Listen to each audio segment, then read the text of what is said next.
I am going to call this meeting of Somerville School Committee to order.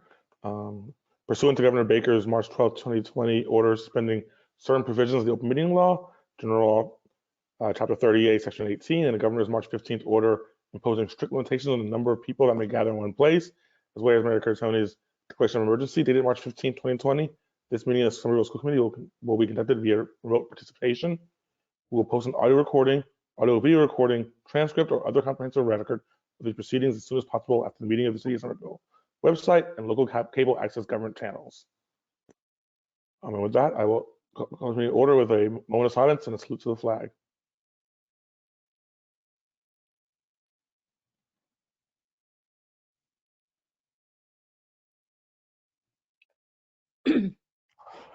I pledge allegiance to the flag of the United States of America and to the republic for which is one nation, not indivisible, with liberty and justice for all. I am sorry, everyone. I am deeply tired this evening, and so if I'm a little off my game, I hope you can all forgive me. I do not know why my head is like this, but I do want to start before we get into the heart of this agenda with some news I think will make a lot of people happy. We are pleased to announce that at the end of last week, we reached a tentative agreement with the Somerville Educators Union over metrics and thresholds for the reopening of Somerville Public Schools. I want to thank the SU. I want to thank the SU. I want to thank our negotiating team in Central Office. I want to thank the College and School Committee for what has been a remarkable amount of work. We recognize that, the City of Somerville has made immense efforts to do risk mitigation, and we thank the city for their efforts. And now, pending reports from those HVAC things and the readiness of buildings, we believe we can start bringing people back. And we believe that the threshold metric we have established will not only allow us to reopen school, but to do so in a way that makes parents, families, and teachers feel safe and secure as we do the hard work of bringing our students back into buildings for in-person learning. Before I hand it off to, I'm going to hand off to the superintendent to both do the roll and to follow up on that announcement. Superintendent Skipper. So I will start with the roll and then go a little bit into the announcement. Dr. Phillips? Yes. Ms. Krebshin? Here. President McLaughlin? Mayor Curtatone? Present. Mr. Green? Here. Barish? Here. Tone? Present. Dr. Ackman? Here. And Ms. Norman? Here. Great, so we have a quorum. So I'd like to just follow up on Chair Green's comments. So a really good spirit of collaboration. We've been working hard with the negotiating team and the membership bargaining team at SEU to work toward agreement on what was extremely important for SEU, and that was the thresholds and metrics framework. We did come to a tentative agreement. The process is that tentative agreement has to be ratified by the broad membership, and that will likely happen sometime this week, that they will take it to a vote. What that will allow us is to move forward with a collaborative spirit around getting back groups 1 and 2 most immediately. Again, as Chair Green said, this is all contingent on building readiness as well, but thinking of March, the beginning of March, in that vicinity for group 1, which is our high needs special education students who would be coming in 4 days a week, and group 2, which includes our ELL students, additional special education students, and then in the later phases, in 3 and up, starts with pre-K, K, ends 2, phase 2, and then it goes into 1st, 2nd grade and so forth. So we will know more and share more in terms of the concrete details of the exact timeline once membership has had an opportunity to cast its vote and to ratify. But we hope at the next school committee meeting on February 22nd to be able to give a great deal of detail relative to groups 1 and 2. Also, it's going to be a busy next couple of weeks for any of the students and parents that are in groups 1 and 2. We will be doing reach out, much like we did previously back in December, which is to sort of understand where you are with having your student return, answer any questions relative to the schedule, transportation questions, the types of things that typically come up. We will also be surveying staff to understand staff needs, given staff needs may have shifted from the last time we surveyed relative to things like leave and leave needs for leave, childcare, medical, anything that falls under the FFCRA. And so that is important information because often the question we will get from our parents is, will my child have their teacher? Is their teacher coming back in person? So we want to be able to have as much information as possible as we make those phone calls next week. But we will be reaching out to the families in groups 1 and 2 to be able to start jump that information and get it. And as I said, just looking forward to, hopefully having a positive outcome with the vote and being able to move forward with those groups and do some additional planning as we get into pre-K, kindergarten, and then so forth into phase 3. Thank you, Superintendent. Sure. I'm going to try to keep this as close to the order of business as printed as possible. So next, do we have our student representatives with us?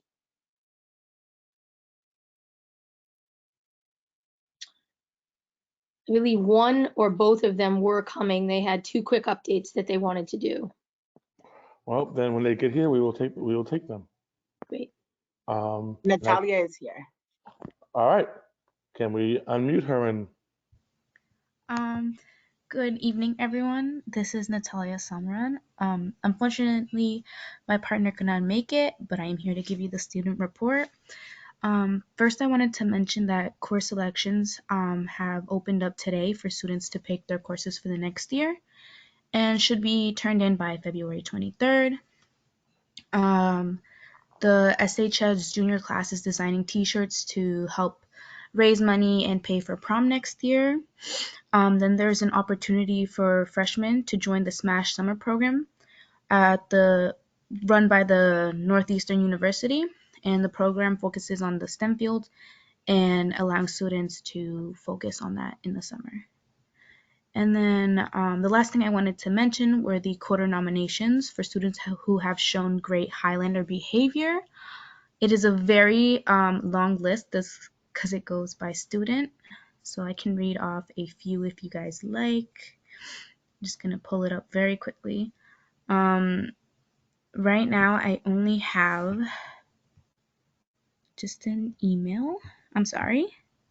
It's quite all right. And, we can always, read some off now, and we can always put the rest in the minutes. So just give us a list and we will put the whole list in the minutes, but go ahead and give us a sample. I'll give you the 9th grade winners. So Marvin Timothy, grade 9 for Broadway House, and Kamari Horton, grade 9 for Elm House. There's a very long list, but if I could send it in an email if you guys would like. That's great. But this is my report. Thank you. Thank you. Thanks, Natalia. Any questions for members? All right. Hearing none, I believe that on behalf of the mayor, we have a quick update from Rich on the buildings. Mr. Mayor, do you want to do some introduction? Chair? I would think that Rich needs none by this point, but I'm happy to do so. And I want to make sure there was no necessary framing. Mr. H, please. Rich will give us an update where we're at in terms of tracking, getting the building prepared so that we're ready to go on the dates the superintendent's alluding to. Rich? As we updated at the last school committee meeting, in the course of retro commissioning the systems at the schools, we discovered some O&M, operations and maintenance work that needed to be done under our O&M contract. We've been identifying specific items and handing them over to Honeywell as we go. We've now had detailed meetings with them on 6 of the 7 schools in question. We will, the last one to do is Healy, which we'll be doing early this week. So we've met for the Argentiano, the Capuano, the East, the Kennedy, the West, and the Winter Hill Thus far, our contractors identified 206 specific items to be addressed. Honeywell has jumped right on this.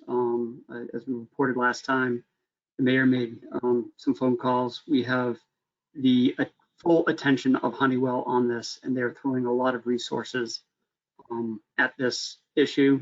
They are actually hiring our contractors as subcontractors to get the work done as expeditiously as possible. So as of today, 43 of the items have been closed.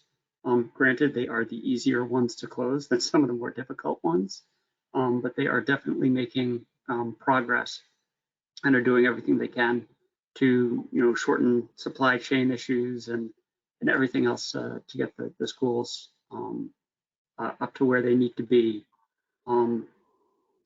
We did identify, though, that the number of issues and the complexity of the issues to be addressed at the Winter Hill, there are a lot of them, and they're complex. So it is very unlikely that we will be able to open the Winter Hill by the end of this school year. We're actually going to be working with our engineer and our other consultants to go back to the drawing board to see if there's something else that could be done there that would be a little bit more extensive. So that will be an open item.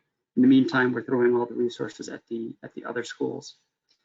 It should be noted that as we're making this progress, we do not want to delay the phased reopening, as has been discussed before. Again, bringing special ed students in first, then English language learners, then the little kids, and acknowledging that we're not going full occupancy out of the gate.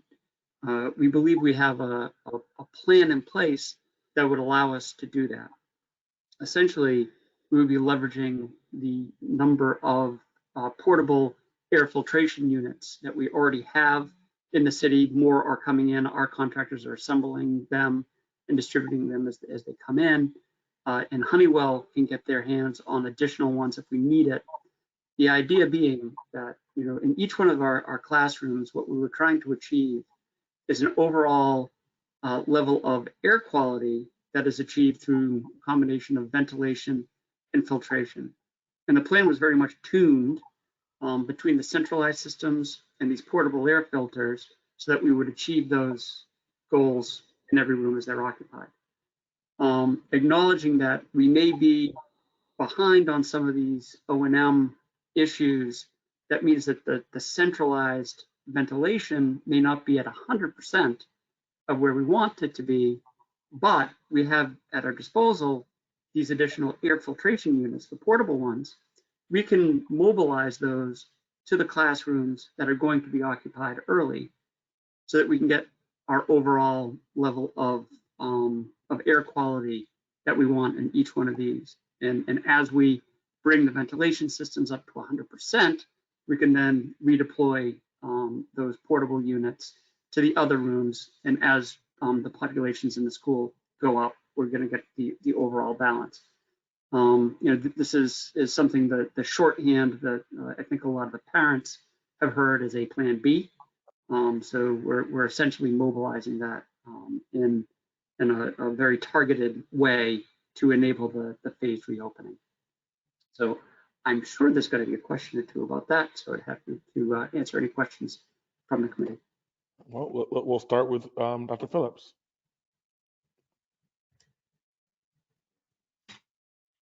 Thank you, Chair. Through you, I believe to Mr. H, maybe for the mayor.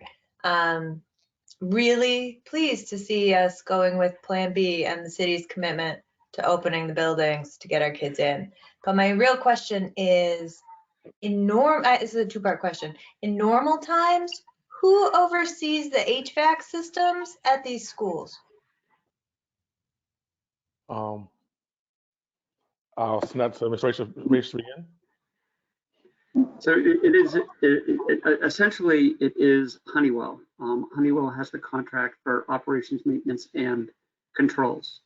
And they've acknowledged that the items that IAM's contractor has identified were deficiencies in their execution of that contract, which is why they are seeking to remediate that. And they have acknowledged that we do need to do, or they need to do, some forensics to understand why it is that they failed to deliver on that contract. But I've made it clear to them that our current #1 priority is to get the schools open, and we can do the accounting afterwards. And they understand both sides of that. Mr. Chairman, if I may as Please. well, I think that's the point. Our narrow focus right now is doing what has to be done to make sure our plans to open the schools, as we've been laying out now for the last few months, are operationalized. And we are in parallel to that, holding them to the four corners of the contract they have with the city to do their job. And if they have failed, rest assured, we are dealing with it. Thank you for that. Ms. Follow up? Norman, quickly, yes. I very much appreciate that, and I'm glad you guys are on this. When it comes time to debrief this whole experience, I really am interested to learn, how is it that we failed to hold them accountable? How is it that we didn't notice all of this was happening or not happening over time? And I ask this because, right, we all know ventilation is really important to our kids' cognitive abilities, right? Good filtration in our schools can reduce the cognitive deficits associated with air pollution. So in schools like the Healy, having really great ventilation systems in top-notch shape is critical. So I'm concerned that we didn't apparently seem to notice this until now, when we really need Mr. Chairman, if I could just say, it's a valid question, but I want to be clear. There's nothing at present that says we failed to notice anything. There is serious questions we have about someone we pay, a vendor, in this case Honeywell, paid under an agreement with the city to perform certain duties. And I'm going to be above speaking at this level, because anything beyond that, this wouldn't be the appropriate form at this time. We will give those answers publicly when we determine them. And if they, like any other vendor, rest assured, if they feel to perform duties that they have a legal and binding agreement to perform, and we paid them, we are far from done on this. And we will have all those answers. However, like anything else, if there's anything above and beyond that, what they're responsible for, and the city should be putting in place to make sure we have more layers of oversight. We are looking at that too, but this contract is Honeywell's. We paid them a lot of money to do a job. If they fail to do a job, rest assured, we're not done with them. Thank you. Ms. Norman. Hi, thank you. Rich, I didn't know if this was already, if you were still in your presentation, but can you give us an update on the high school building? It's key to so many parts of this reopening. Yes, thank you for that, through the chair. The high school, the last item that we need to complete for occupancy is the Stair pressurization test. Essentially, it's a post 9/11 safety, so that the airs that the stairwells have positive pressure in the event of a fire. It pushes smoke out. That test has to be formally observed by both our code specialists, which is Code Red, and the fire department. We failed the first time. We failed the second time. We deployed some measures that we think will address the issues. We have run a bootleg test. Obviously, the test has to be done with the code specialists and the fire department in attendance. We've run it ourselves and have positive data on it. So we believe we've got the situation rectified, but we still have to go through the formal test. We've got that scheduled for Thursday. So I'm hoping that at some point on Thursday we have good news, and we'll have the certificate of occupancy. You just answered my follow-up is when the next test would be done. Thank you. Ms. Barish. Ms. Norman asked the question I was going to ask. Thank you. Great. Do we have any other questions from members? All right.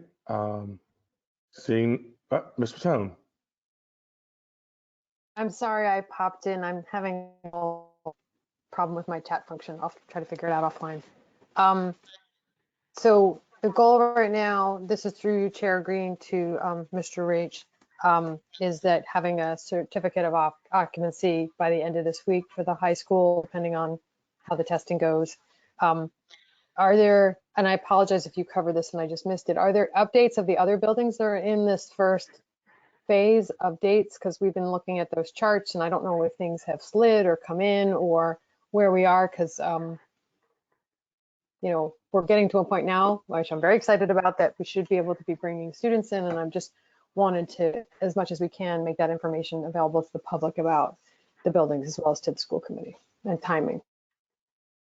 Yeah, realizing how close we are to the Rubicon and not wanting to disrupt the phased occupancy, we're essentially mobilizing Plan B through a mix of different methods so that we can open the classrooms that need to be opened starting March 1 and phasing in through March 15 and thereafter.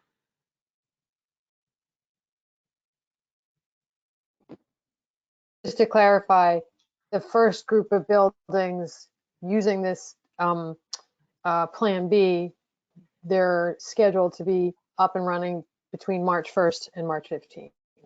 Yeah, so if I look at my old chart, the high school being the first and Capuano being second, Argenziano West East following. Mr. Mayor? Yeah, I just want to clarify in case, because it can be confusing. We're saying, lightly saying Plan B. We're not shifting away anything from what we're doing. In pursuit of what we're doing and how we're ramping up in-school learning, and consistent with the very high standards for safety and ash rate and all in terms of air filtration, these steps are consistent with that. So we'll be able to meet those standards. We set our minimum standards in pursuit of our work and continue to drive the safety, drive the risk lower. So I don't want anyone listening who's tuning in to say we dropped what we're doing. No, we're in pursuit of that, and this is all consistent with the very stringent and high standards we have set for the safety of our school buildings. So absolutely, and that, I didn't assume anything else, but thank you for clarifying that, Mayor. That, you know, the expectation, it's the same performance standards, just trying to use some different tools to make that happen. Can something be shared with the school committee in writing, just with the different buildings and different dates, just so that we can have a record of that? I'm working with Dr. Curley on having that specific, that level of specificity, because we need that level of specificity to do the work. To be clear, this is a lot more work for my team, but we are throwing everything we have at this, and everyone's committed to making this plan work, including Dr. Curley. Well, thank you. I know our students and our families, as well as our educators and administrators, appreciate it. Thank you. All right, Ms. Crepton. Thank you. Through the chair to Rich, I guess. When we talk about the standards that we're working towards, how will nervous parents, educators, school committee know when we have hit those standards? What's the measurement? How do we know that we're hitting them? Through the chair, it's a good question. I mean, what we're achieving them through a different mix of technology. So if the original plan for any given classroom, and again, it varied from classroom to classroom, was 40% ventilation plus 60% filtration, we might be switching that in a given room. And we'll be doing those calculations. Honeywell knows that they will be owing us a calculation on what percentage of airflow that we're getting versus what we had originally assumed. From that, our engineers will do the calculations on how many mobile units we need to deploy to each one of the rooms. So it's math at this point that we'll have for each one of those rooms. Thank you.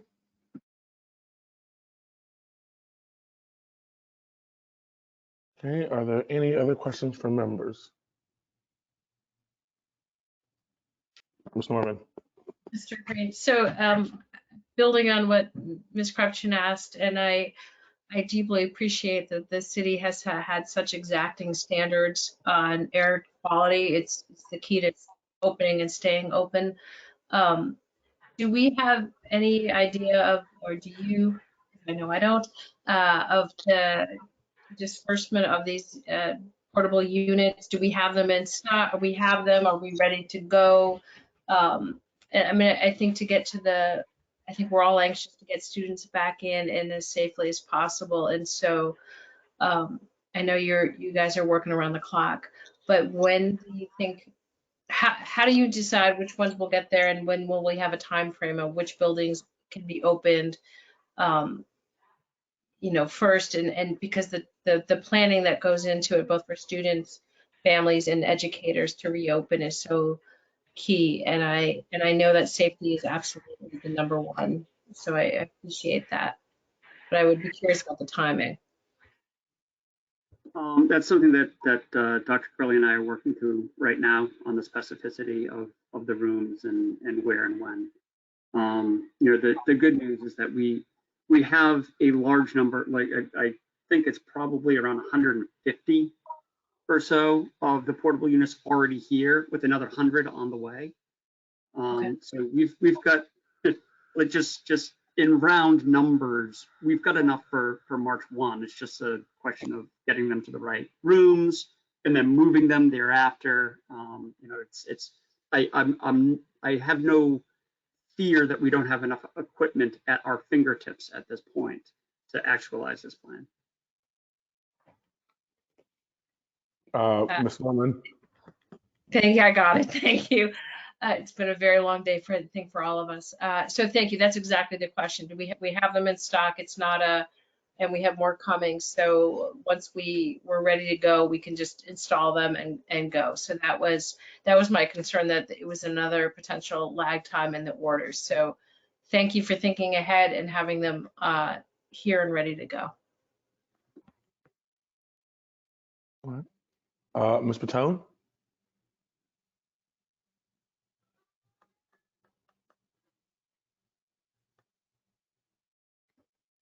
You are muted, Ms. Patone. Missed that. Through you, Chair Green, to Mr. Raish. In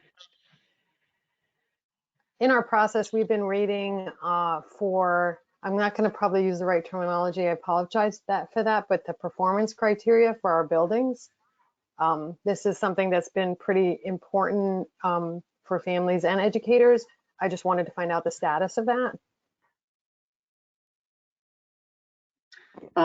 So ultimately, the document that we want to share is both the retro commissioning report and the balancing report.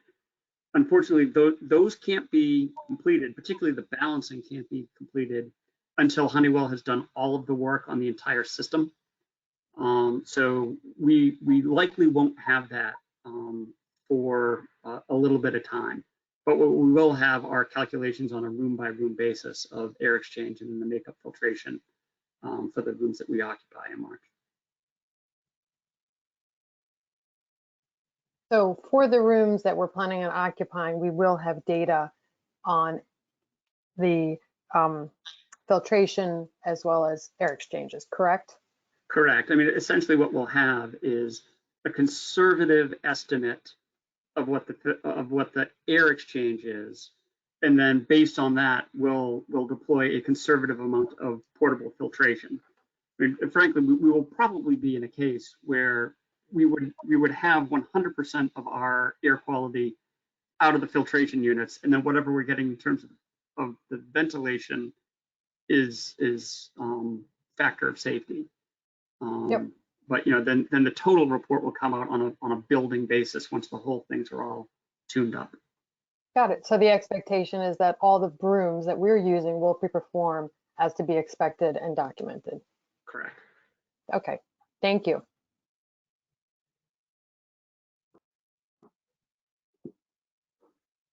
All right, let's ask again if there are any more questions from members. All right. Hearing none, thank you for your time, Mr. Raish. And we know that we have a lot of work yet to do, and we look forward to doing it. And with that, I need a second. With that, it is time for public comment. Let me begin by reading the rules. I thank everyone who signed up for public comment. Normally, speakers are allowed 3 minutes. However, the chair may limit comments to 2 minutes based on the total number of individuals signed up to speak. As we have 18 people signed up to speak, we will be doing 2-minute comments this evening. Remarks should be respectful, professional, and addressed to the chair. If a speaker persists in improper remarks, the chair may terminate that individual's right to continue. Public comment is not a discussion, debate, or dialogue between residents and the committee. Members of the committee will not reply to public comment in the course of the meeting. The individual members may follow up, and items from public comment may be taken with future meetings. The school committee will not hear personal complaints of school personnel nor against any member of the school community in public session. Individuals may address topics on the agenda or items within the school committee scope, responsibilities such as the district budget, goals, policies, and role of the superintendent. And the public is encouraged to submit comments in writing for inclusion in the public record. And with that, I will read off the next 3 in line so people can be queued up to go. And so we will start with Lena Flannery, then Elizabeth Caffrey, and then Cara Rodriguez. Lena, the floor is yours.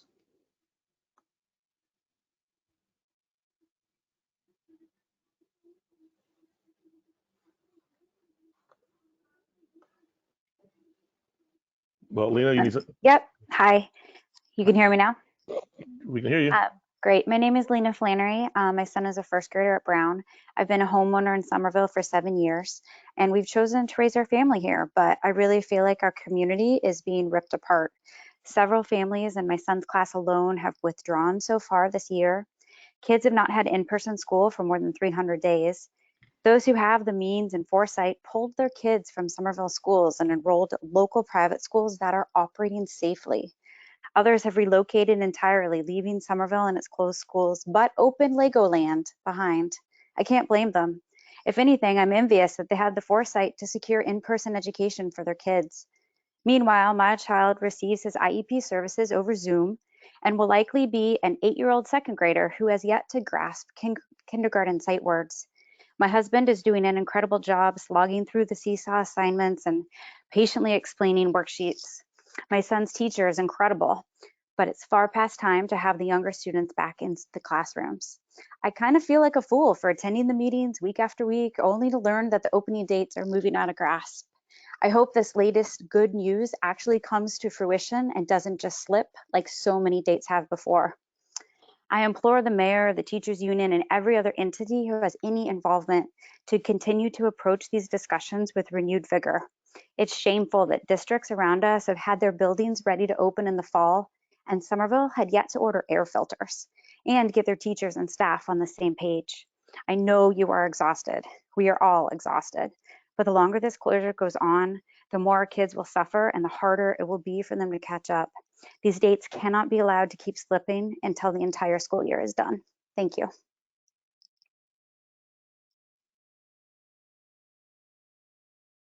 Thank you. Now we have Elizabeth Caffrey, then Cara Rodriguez, then Katrin McDonald. Elizabeth, the floor is yours.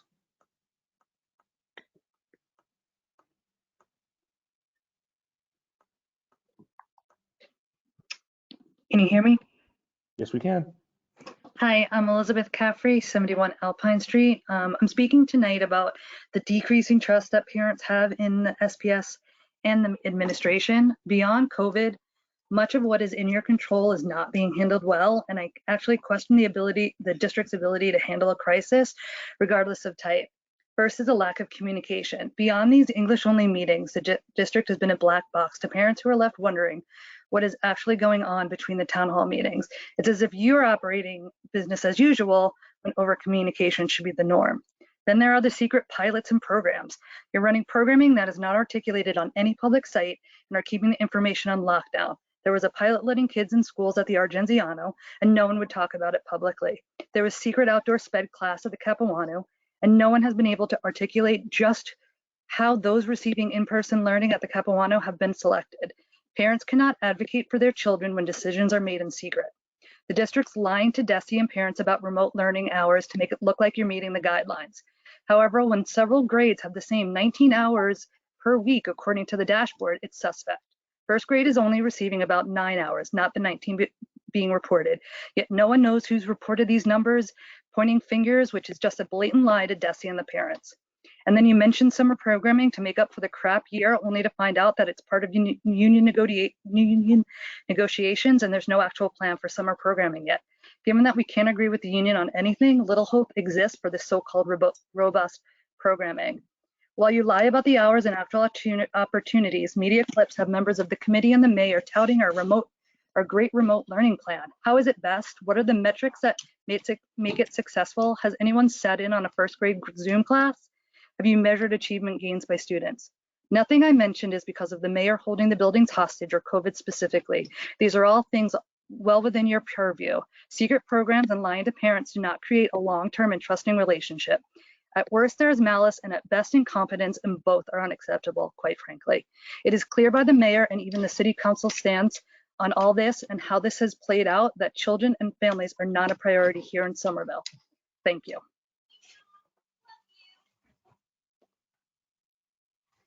We have Cara Rodriguez, then Kitchen McDonald, and Betsy Larkin.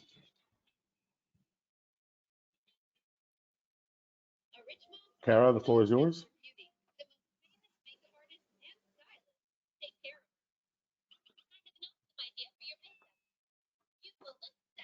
Can you hear me okay? Yes.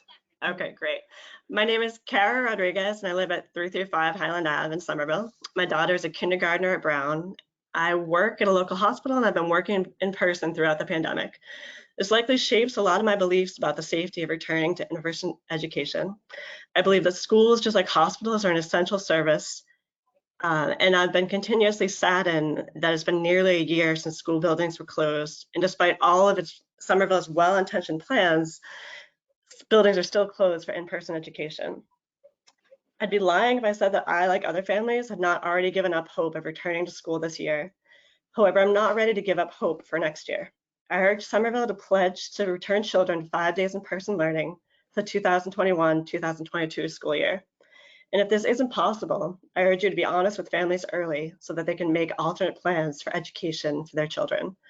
I never thought that leaving public school or leaving Somerville would be things that I would ever consider, but I also never thought that in-person education would be something that I'd have to fight for.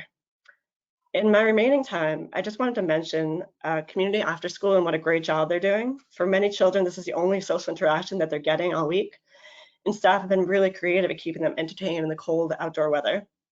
Since it is the only social interaction that they're getting, it's really sad for them when the program is canceled due to weather, which happens frequently. For this reason, I urge you to also please get the remaining after-school programs that aren't inside as soon as possible. Thank you.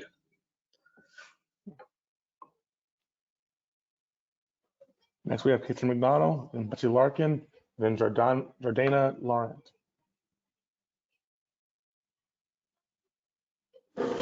Hi, I'd actually like to give my time to Sonia, who's a Spanish-speaking parent, and then I'll take her time if that's possible. Sonia Sure. Condi, thank you.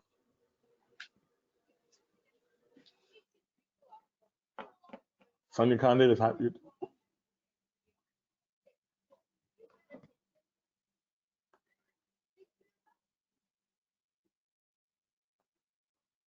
Sonia, you need to unmute yourself.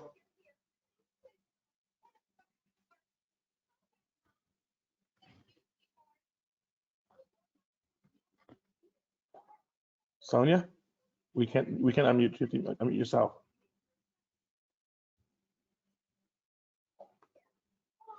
All right, Sonia, you seem to be unmuted. Can you hear us?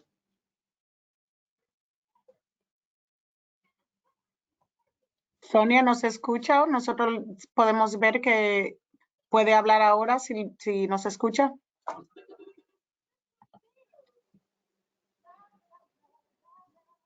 El micrófono está abierto para que usted pueda dar su comentario.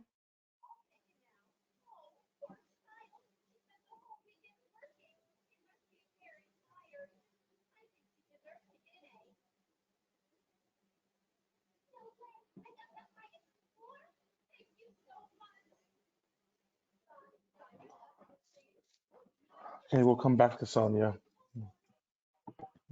Keep this moving along. So then next we have Betsy Larkin. Would you like to go back to Catherine? Sure, Chair Green? that's a great idea. Let's do that. Catherine, you're up.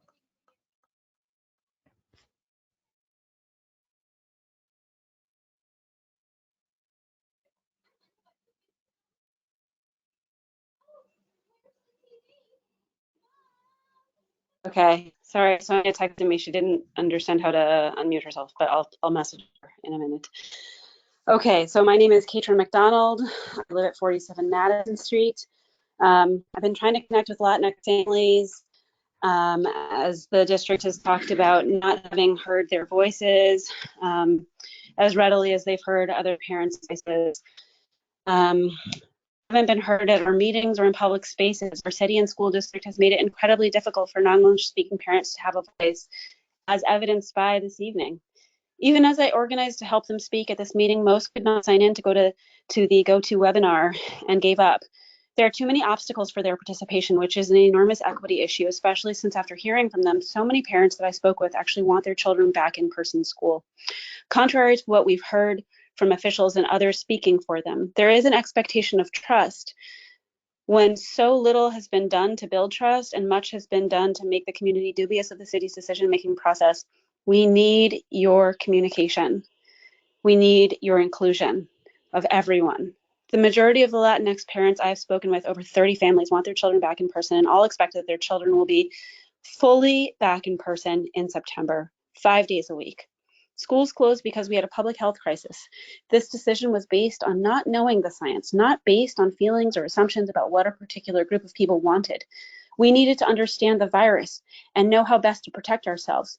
We now have that information and know that schools can be opened safely, yet our schools remain closed. They are closed not because it is best for students or it is safer for teachers or because that is what science tells us is best.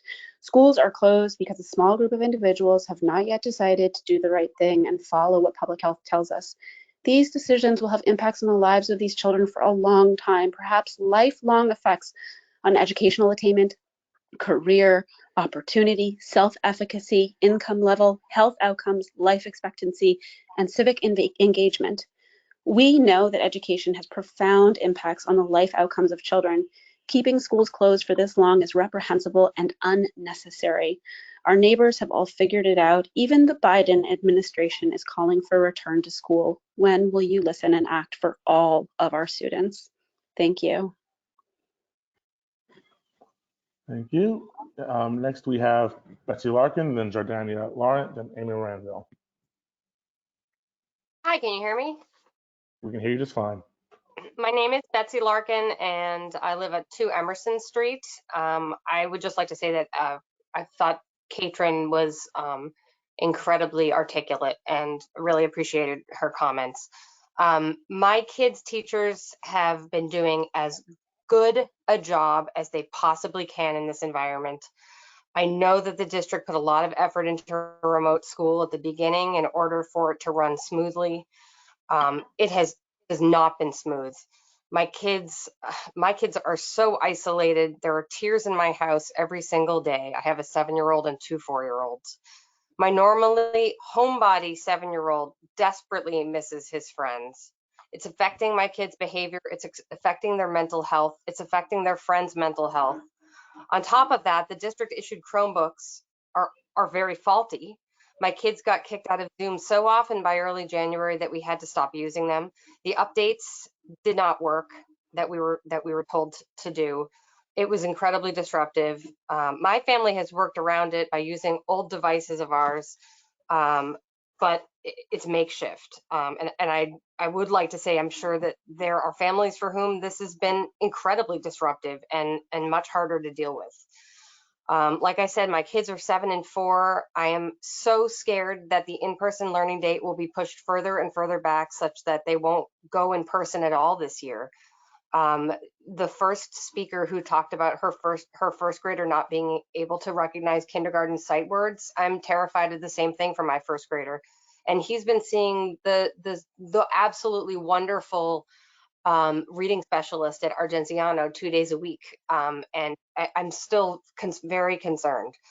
Looking around this area, so many other towns have been able to make in-person learning work, whether it be back in the fall or even currently right now. Are our kids learning? Yes, many of them are. Some of them are. Their mental health is definitely suffering, and that is very concerning. I also would just like to voice concern over Wednesdays, both now and when we go back in hybrid. I don't know about other families, but nothing gets done in my house after 11:30 on Wednesdays. I can't get them back on the computer. You know, Ms. Larkin, I'm sorry, your time is up. We appreciate your comment. Sorry about that. We, can give people a little overtime, but we do have to get through a whole lot of people, in fairness. Next, we have Jordania Laurent, then Amy Moranville, then Beatrice Gomez.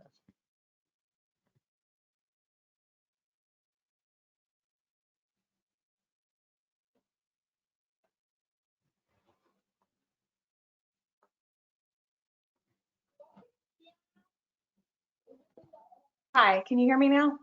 You're just fine. Thank you. I'm Jordana Laurent. I've lived in Somerville for 16 years now, 14 of them as a property owner. My children go to the Brown School, and we've seen so many positive changes in the city over the past decade that rather than flee to Arlington or Andover, as so many of our friends did when we all had kids, we made a conscious decision to stick it out in our walkable neighborhood in our 2-small condo. So then COVID hit. Obviously, this was not part of the plan. We treaded water here with me going to work every day as an essential employee and my husband working from home while supervising remote learning. We are lucky. We have 2 parents, kids without special needs, good English language skills, and good internet connectivity. But it's become clear to me that not everyone is so lucky. And if my family is struggling, I can only imagine what others are going through. Meanwhile, the scientific debate around safely opening schools during COVID appears basically settled. You need good, strong protections of masking, distancing, and improving ventilation. That's it. It can be done and in less than a year. While this debate rages on, my family has the opportunity to buy the downstairs apartment in our house. A year ago, this would have been a no-brainer. We love Somerville, and the chance to own the whole house, maybe have grandparents move in downstairs someday, it would have been marvelous. Unfortunately, right now, I'm so uncertain about our future with Somerville Public Schools that we just can't pull the trigger. We know more and more families looking at private schools or moving to towns where they're more confident their children will receive a quality in-person education. As we lose those families, I worry that we lose an important segment of my children's classmates and that Somerville schools will decline as the word on the street becomes Somerville Public Schools aren't where you want your kids to be if you have a choice. That is the very definition of a positive feedback loop. Right now, we need assurance that Somerville can commit to full-time in-person learning for next fall. It may be too late for some families who have already made choices about next year, especially for a lot of the Brown School families in our unique situation. For my family, if it remains clear that in-person education is not a priority in Somerville, we will find a town where it is. Thank you. Next, we have Amy Moranville, then Beatrice Gomez, then Lauren Hamlin. Can you hear me? Yes, we can. All right. Hi. My name is Amy Moranville. I live at 17 Carlton Street.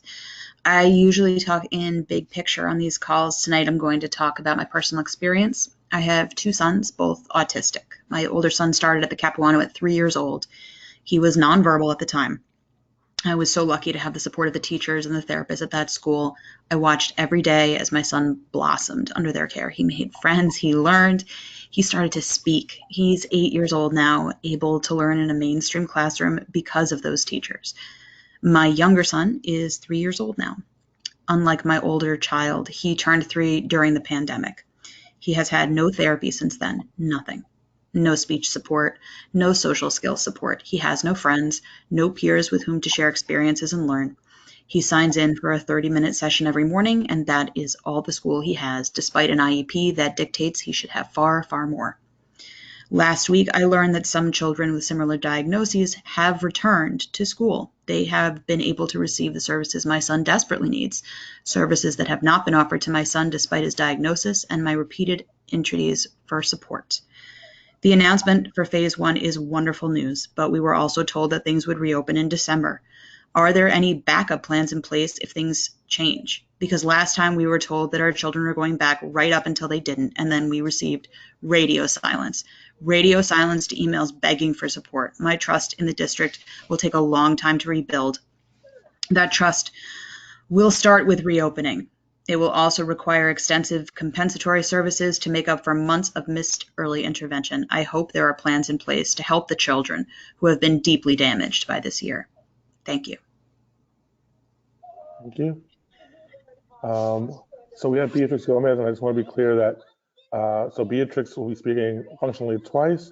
She will be speaking for herself, and then she will be reading some comments from Spanish-speaking families, both in Spanish and in English. So she will have, therefore, more than 2 minutes. So I just want to be clear on that point to everyone. But she'll start off 2 minutes for herself. Beatrice? Can you hear me? I can hear you just fine. All right, thank you so much for this opportunity. My name is Beatrice Gomez. I live in Somerville at 17 Pritchard Ave. I'm starting first with my statement and then I'll read out the others. I want to share, as a Latina woman, I want to share with you my concern of how the city of Somerville has not prioritized the education of its Latino population, which make up almost 50% of its public school student body. The Latino community has no representation in its elected officials, in the city administration, or the senior school administration spearheading the opening of our schools. Still, elected officials and school administrators rely on anecdotal information on the desires of the Latino population to return to school without any formal outreach. They ignore how the future of this community, made of a large group of first-time immigrants, could be impacted by a lack of access to in-person education. Instead, they talk about the fears of the community to return to school, without understanding that fear is a product of a lack of trust. How can the Latino community trust an administration that fails to represent them and fails to reach out to them in their native language? Meetings with regards to school openings rely on translators. At the last town hall in which a translator went offline, the city struggled to translate because they have no native Spanish speakers in their COVID team. A Spanish-speaking father who called in to express concern about his son who's becoming disengaged with online learning was left hanging and waiting for a translator when he called.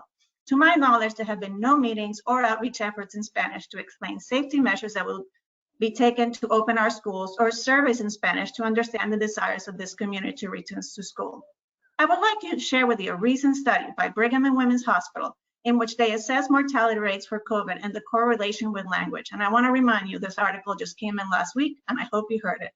When the Brigham study compared Black and brown patients to white patients with similar chronic illnesses, they found no difference in the risk of death from COVID. A difference did emerge for Latino patients who didn't speak English. They had a 35% higher, greater chance of death. Remember that tonight. The study found some of these residents avoided coming to the hospital until they were very sick because they didn't trust the care provided by big hospitals or feared detection by immigrant authorities. As the Brigham and Women's study reinforces, trust is at the heart of fear, and language is the barrier of trust.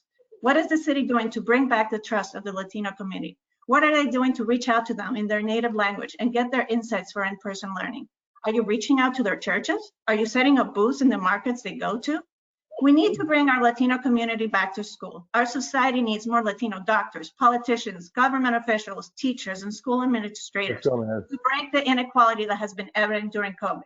As a Latina woman, I feel fortunate to have the opportunity to be one of the 30% of Americans, just like you listening to this call, that have been given the privilege of higher education. Ms. It Gomez. pains me to see how the city of Somerville disregards the educational needs of its Latino population, starting by disregarding their language and deny some of the same opportunity I had. I ask all officials to ask Ms. themselves Gomez. tonight, si habla español, está bienvenido en Somerville. If you speak Ms. Gomez, please take a pause to listen to Chair Green. Thank you.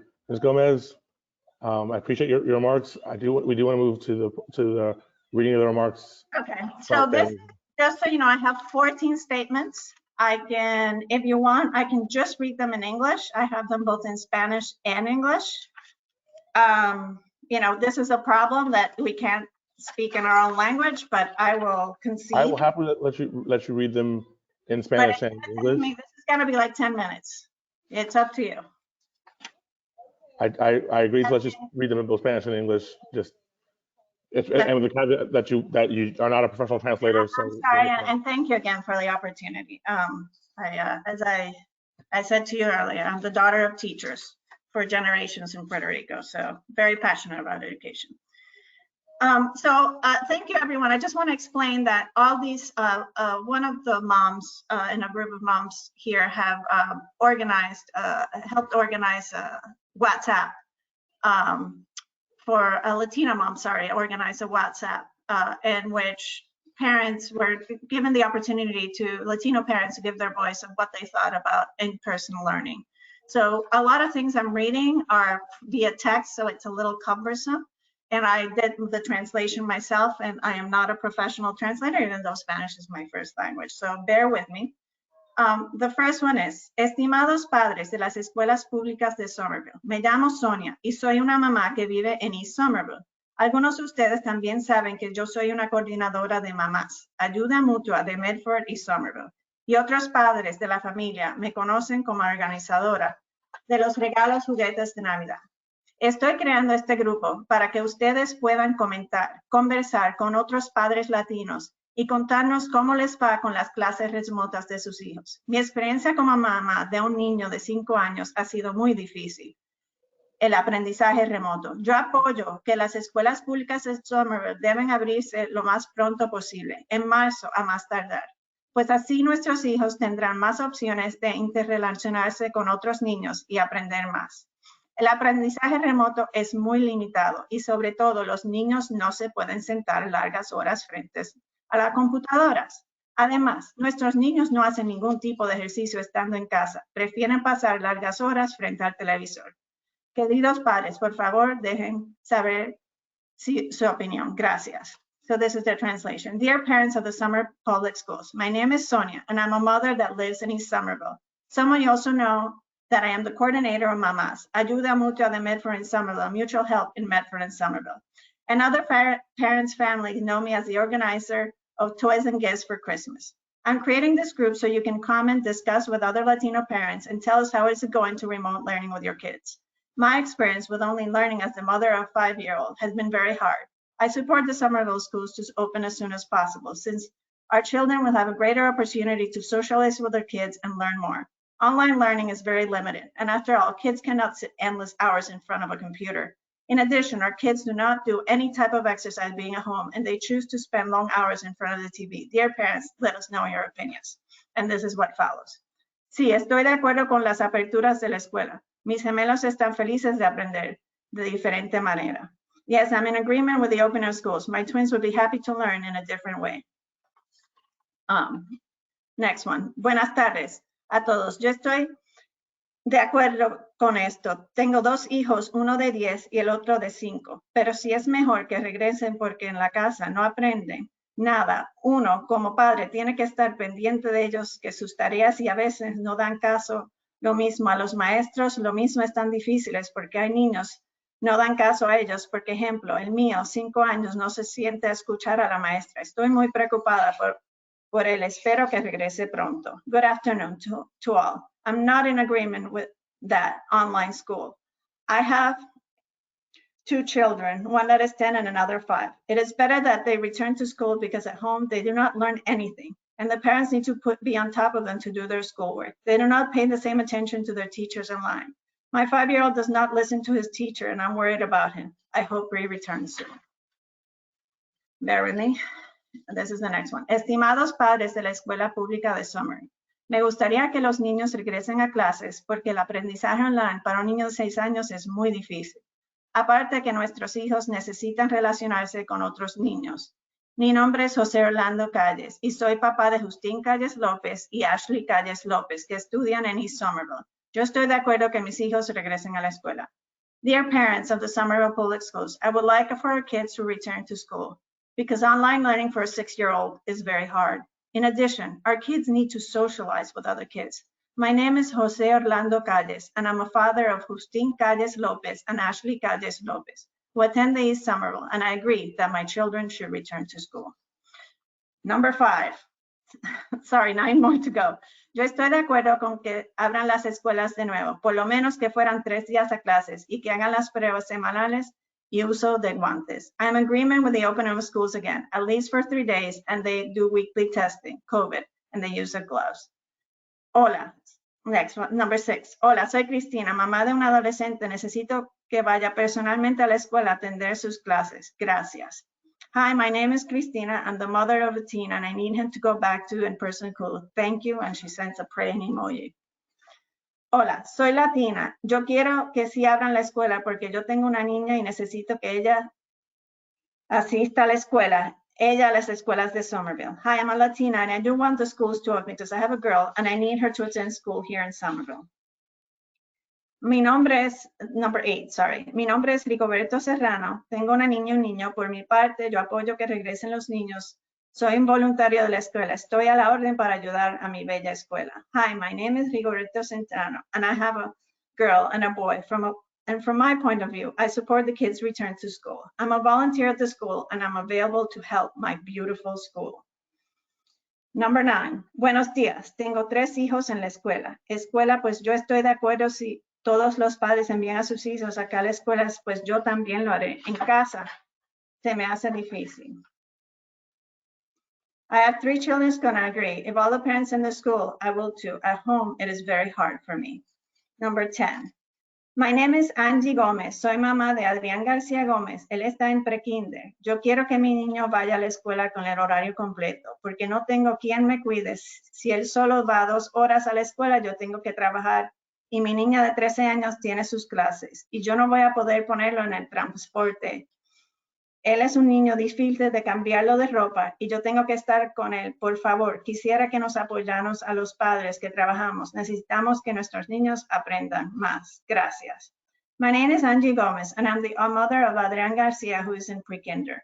I want my son to go to school full-time because I don't have anyone to take care of him. He goes to school only for 2 hours and I have to work. My daughter, who's 13 years old, has her own classes and cannot put him in the bus. He has a hard time getting on a change of clothes. I need to be with him. Please, praying hands emoji. I wish you would support us parents who work and we need our children to learn. Number 11. East Somerville ha tenido el after school para niños de kinder y yo no veo más padres latinos que pongan sus niños aunque sea 2 horas que ofrezcan. Yo en lo personal sí elegí llevarlo porque son demasiadas clases online y necesitan socializar y despegarse de tantas horas frente a la computadora. East Summer has had an after school for kids in kinder. I don't see more Latino parents who enroll their kids in after schools, even if they're off 2 hours. I personally chose to take him to after school because he has too many online classes and needs to socialize and get away from so many hours in front of the computer. Number 12. Para empezar, deberían implantar un sistema híbrido. Muchos hablan que están más seguros en casa, pero nadie sabe dónde, cuándo y cómo pueden contagiarse. Eso hasta en un cumpleaños que haga solo con familiares puede suceder. Es una ida al súper, etcétera, etcétera. Otros pueden pagar quien los cuide, otras mamás no tienen cómo. Pero en sí, el aprendizaje en casa es bastante estresante para todos. Y la mayoría de mamás latinas muchas veces estamos encima de los niños contestando por ellas y no dejamos que ellos aprendan por sí solos. Podemos apoyarles en tareas y hacer todo lo posible, pero para un niño de 5 o 6 años es más difícil, frustrante estar conectados hasta 4 veces todas las tardes virtuales. To begin this, you should implement the hybrid system. Many say that they're safe at home, but no one knows where or how you can contract the virus.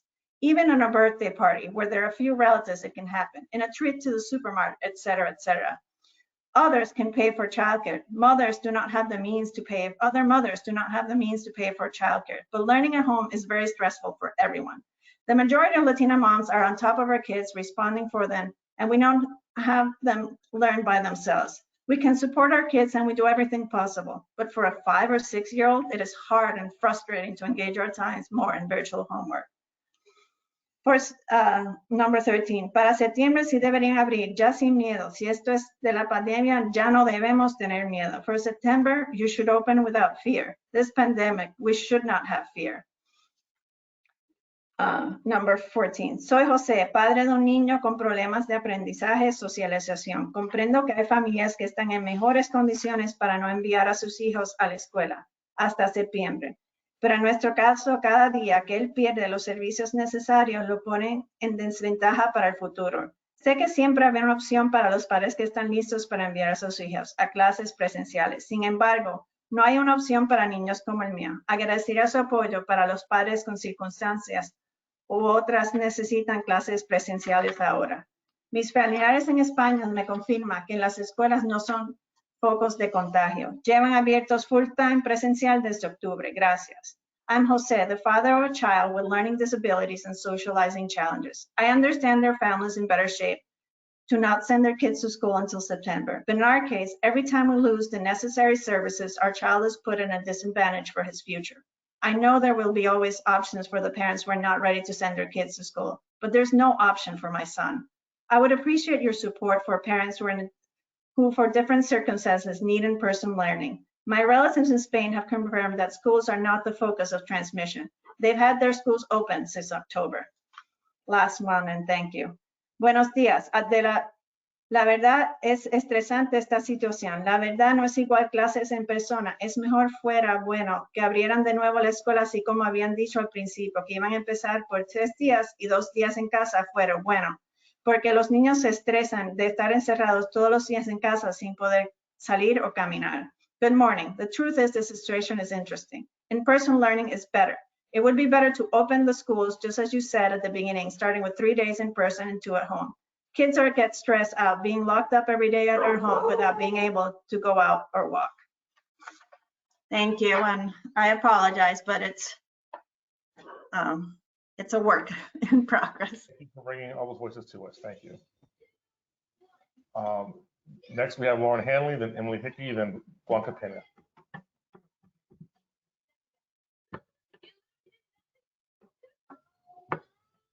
Good. Hi, can you hear me?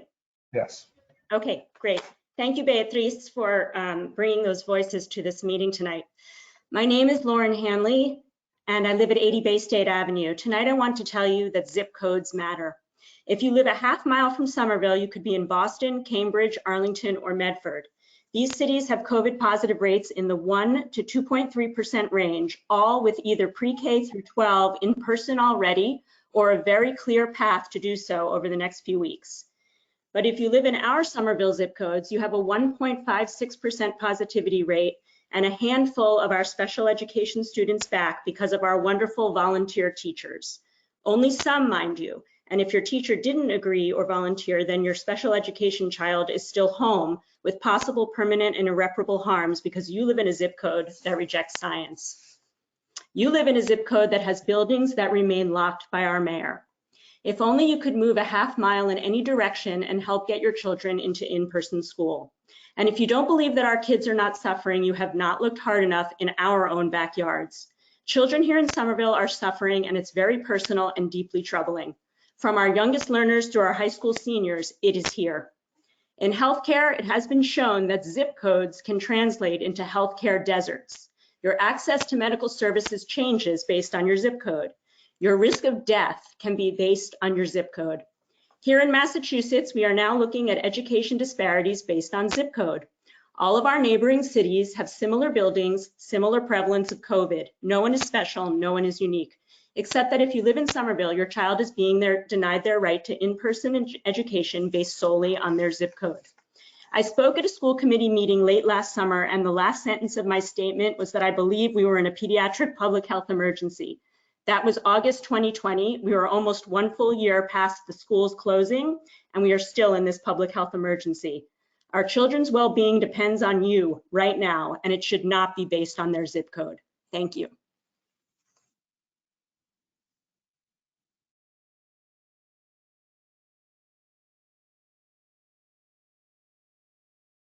All right, my daughter just reminded me that I was muted. Again, let me say it again. Next we have Emily Hickey, then Blanca Pena, then Ashley Addington. Hi, can you hear me? I can hear you just fine. All right, thank you. My name is Emily Hickey, and I live at 45 Concord Ave in Somerville. My child attends the Argenziano. Tonight's news about a tentative agreement on metrics and thresholds with the SCU is extremely welcome. It has been a very long road. For much of this year, it has felt like children in this city are an afterthought at best and an outright nuisance at worst. I wish to thank and commend the people who have shown up over and over for Somerville students since September and continue to do so. The site staff of community schools have been willing to be creative adapt, and expand their work at a time when nobody else seems to care. They have overcome a lot to serve our kids, and my hope is that their work will receive the recognition and compensation it deserves. I have lived in Somerville for almost 14 years and have been proud to send my child to SPS. I was happy to raise my child in a vibrant, engaging city. But in recent months, we've seen friends leave SPS, either through attending a private school or moving out of the city entirely. I hope tonight's news can help stem the tide, but the exodus doesn't look to be stopping, and it breaks my heart. But I can't deny having had the same thoughts, particularly as there has been no commitment to the goal of a 5-day in-person school week for even the fall of 2021. This is a reasonable goal, and in the absence of such a statement, many parents will assume the worst, as we have been disappointed over and over throughout this school year. This is a precarious time for our community, and trust is at an all-time low with good reason. Somerville was on the road to being a place where people want to stay and raise their families. Now it is quickly becoming a place people feel they have to leave. Many of us have been saying the same thing month after month, privately and publicly, and we are tired. My request is twofold. Commit publicly and loudly to the goal of a 5-day in-person week for pre-K through 5 at a minimum in September 2021 at the latest, and provide significant additional financial resources to community schools so that they may continue to expand on the critical work that they have been doing thus far. Thank you. Thank you. Next, we have Blanca Pena, Ashley Addington, and Ksenia Simakova-Loa. I apologize in advance.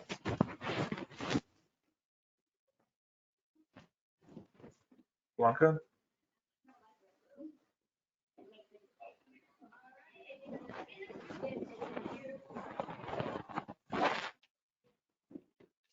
Blanca, you are unmuted. The floor is yours.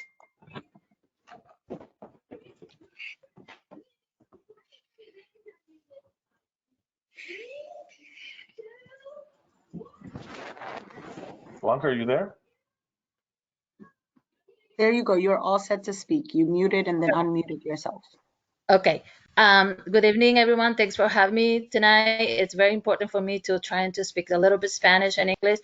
Buenas noches, tengan todos. Gracias por tenerme. Esta noche es importante para mí hablar en español para que toda la comunidad latina me puedan escuchar, que también yo estoy preocupada como madre para mis hijos, que he tenido mis hijos en la escuela de pública de Somerville. Ha sido bastante maravilloso tenerlos ahí y Blanca? kids and city of Somerville and being happy with her education. But now with Emily Portillo that hasn't been gone to school for almost a year, she's being a little bit sad and it's not really, she's not really happy at all. And I'm sure it's ready for her to go back to school as soon as their school trying to reopen. I wrote some things. I'm sorry, my English is not the perfect, but I will try and to read. So it seems like Emily is not really happy to get all her education from home. I don't think she's learning and asking questions. She would like to ask a question to teachers and everything, and unfortunately, she's not able to do it. I would like to bring some kindness in mind because I would like I live with my mom and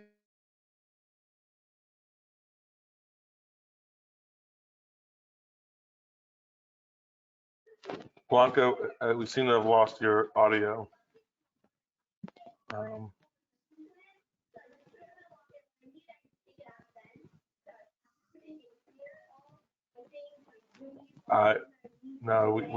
sorry. Blanca, no se escucha, no la escuchamos si está hablando. ¿Le está escuchando? ¿Me está hablando? Ahora sí se escucha. Ahora sí.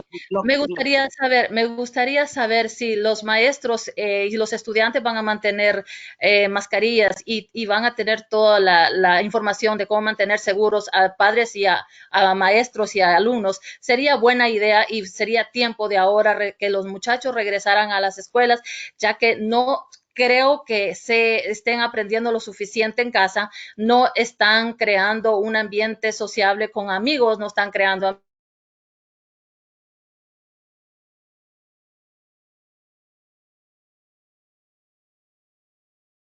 Ok, Bianca, ahí la perdimos de nuevo y ya se le acabó el tiempo. Anymore. Blanca, we lost you again and your time is up. I'm sorry.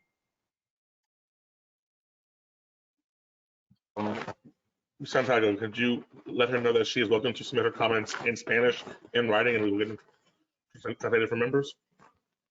Sí, Blanca, si quiere, puede mandar un email diciéndonos sus comentarios en español y en inglés. Pero si los quiere mandar solo en español, nos los manda y nosotros nos aseguramos que los miembros los reciban y lo traducimos. ¿Me entiende? Blanca, ¿me escucha? Sí, ¿me escucha ahora usted? Sí, pero entendió lo que le dije. Dije que ya se le acabó el tiempo. Pero Sí, usted yo voy a mandar el correo. Ok, perfecto. Gracias. All right. Thank you. She's going to send the email. Excellent. Look forward to it. Next, we have Ashley Addington, then Ksenia Samakolova, and then Elizabeth Janiak.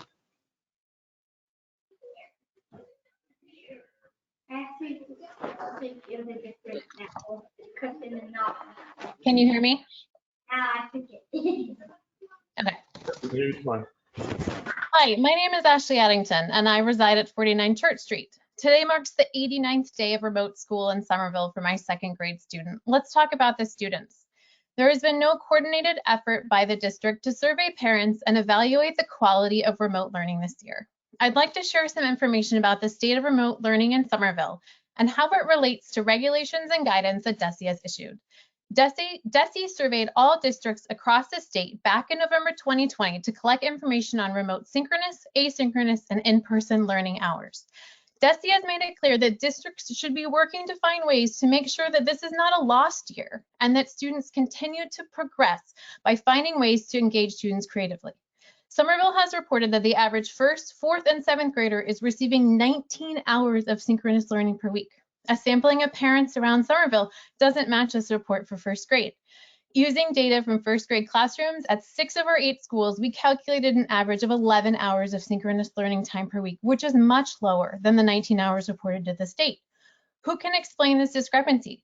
Central administration is unable to explain the discrepancy or share their source data. Is Somerville reporting accurate information to the state? Currently, DESE is asking for updated reports this month to their latest guidance data from December 2020. How is Somerville adjusting to these changes? Will it be accurate? What is Somerville doing to engage with students and families to provide the most robust learning environment while we are stuck in this endless cycle of buildings that remain closed while we have one of the best testing systems in the country in place? What are we doing to think outside of the box, be creative, and improve remote learning for our students? The trust is pretty shattered between the district and families. Clear and frequent communication is needed to rebuild a relationship. I hope the school committee and central administration will set aside a time to talk about these issues. Even when Somerville starts hybrid in the spring, because you won't adopt going back 5 days, remote learning will still be 60% of the week. The district needs to initiate a thorough review of remote learning and commit to providing high quality, consistent, and engaging learning through the end of the school year. Thank you. Thank you. Next, we have Ksenia, Elizabeth, and Ksenia Simakova, Elizabeth Janiak, and Jeremy Brown. Ksenia, the floor is yours. Can you hear me? Yes. Thank you. My name is Ksenia Samakhvalova. I live at 60 Irving Street. My oldest child is a second grader at the Brown School and has now been out of school for 334 days. My younger child will be going to kindergarten in a year and a half, and I hope it will be at the Brown School, wherever that might be. I have a few comments to share. First is a question. Can those portable air filtration systems we keep hearing about be used at the Brown School? It should be possible to use high-power air filtration units in addition to the ventilation through the windows to get to the air exchange rates that we would want. At least please consider doing this for after school. The major reasons my second grader is doing relatively okay is in person after school for 2 hours, 2 days a week. However, because he's at the Brown School, last week, for instance, he had no in-person after school because of the weather. Another comments I have are about surveying families. It's been summer since the last and only survey my family got about the remote learning. To my knowledge, no one has surveyed the families about how it's going and most importantly, what the families would actually prefer. I would like to make a plea for a well-designed survey. With respect, the one we got in the summer was not well-designed and actually kept changing as people were filling it out. We have experts on survey design in the community, people who will be happy to volunteer their expertise to design a survey that is not biased and can actually produce data. I'm compelling you to create a survey that will be designed to actually answer the questions that we have and break data by demographic and other relevant information. And you can look at Cambridge district that made a good survey recently. Finally, I'd like to plead with you to not do what others have done and misinterpret and twist the data you receive.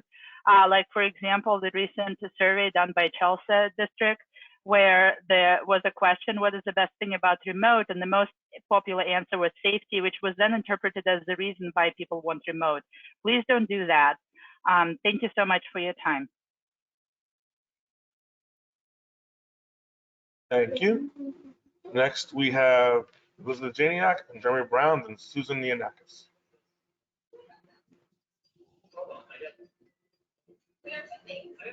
Good evening. I'm Elizabeth Janiak, a resident of Somerville for 10 years and of the greater Camberville area for 22 years. I hold a doctorate from the Harvard T.H. Chan School of Public Health, including training in epidemiology and biostatistics with a focus on maternal and child health.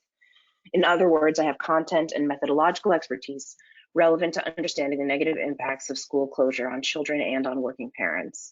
And my son is a would-be third grader if only he was allowed to go to school. He is receiving remote instruction. I'm here to remind this body and our city of the value and importance of public education because I truly believe we have forgotten it. If we knew its value, if we truly knew, there is no way anyone in city government or educational leadership would have permitted the children of Somerville to suffer so greatly for so long under a regime of remote instruction. My grandparents were born in Chelsea and my father grew up in Revere. When I was young, he told me more students from his graduating class ended up in prison than college. But my father completed law school because public schools worked for him. Janiak is an uncommon name, and it's also a peasant name. Of the 7 people named Janiak who have ever completed a dissertation in the United States, 3 are in my family. All graduates of public schools. Because of public schools, I have lived my dream. I started my doctoral program when my son was 6 weeks old, and I worked throughout my training. When people asked how I did it, the answer was simple.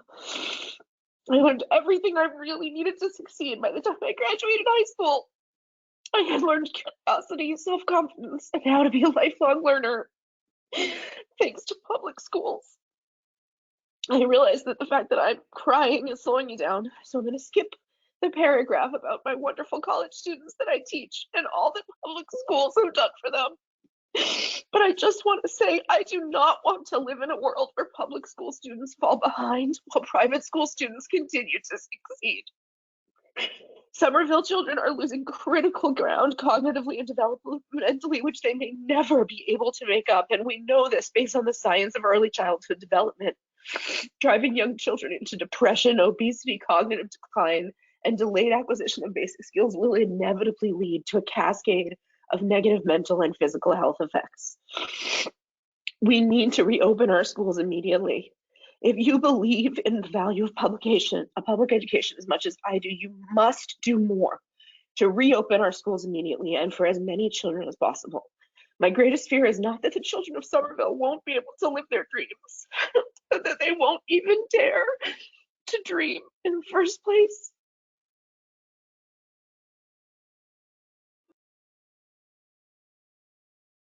Thank you. Next, I have Jeremy Brown and Susan Nianakis and Frigo Durant.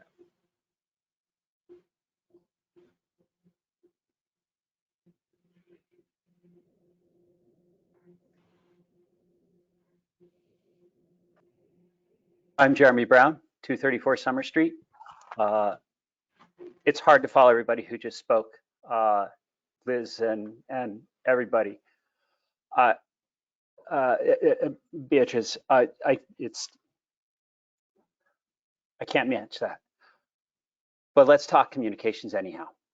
I want to echo prior speakers in saying that the city and district communications throughout this process have been an unmitigated train wreck.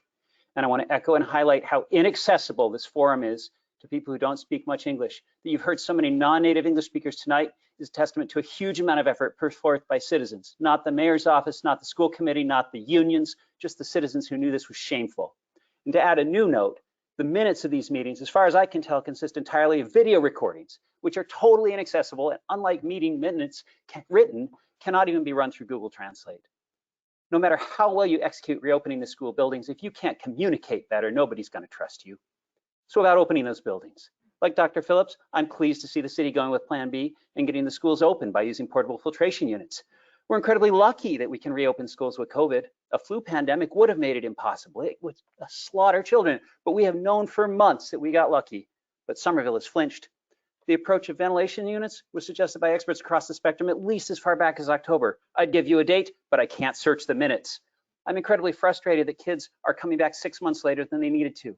I'm deeply saddened that this has totally unnecessarily been dragged to the point where dozens upon dozens of parents are calling in to tell you how hard online learning is for their kids. I'm incredibly frustrated that the mayor's office didn't listen to the experts. I can't comprehend the failure of oversight that would have let hundreds of ventilation issues go undetected in the public schools for how many years until now. I hope the voters remember this at the ballot box. Whatever problems the ballot box solves, it can't solve the next few months. So with that in mind, why can't we use portable units to open Winter Hill, Brown School, and the other closed buildings? And if you don't have those buildings, how can you begin to plan for full-time in-person in fall 2021?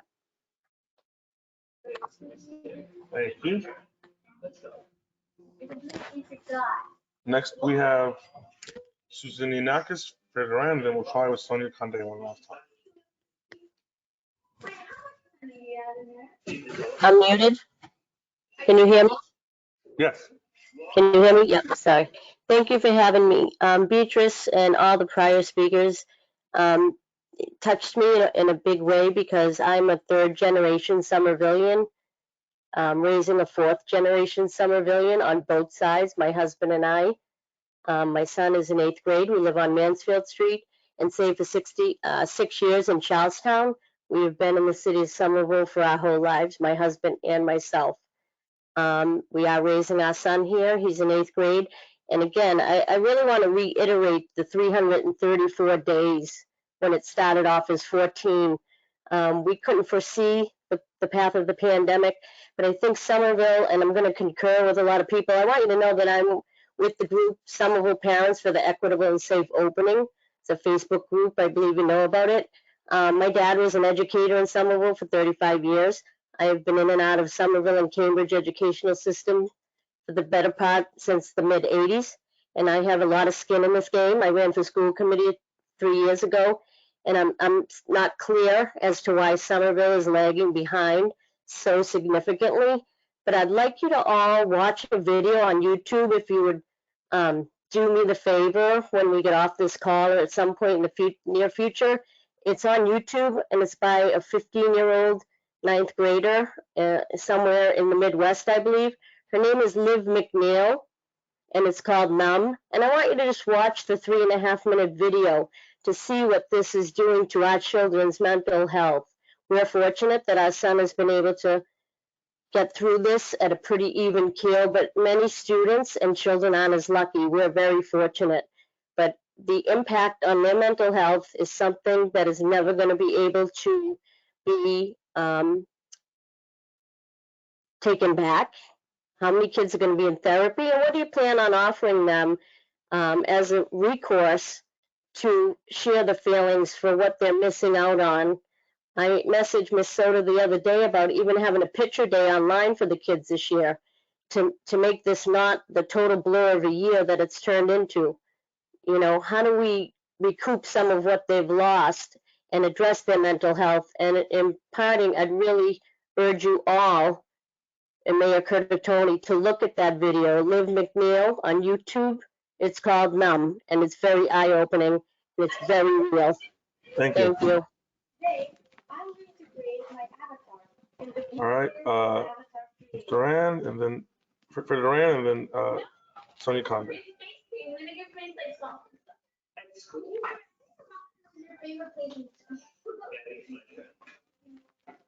And we had 2 items.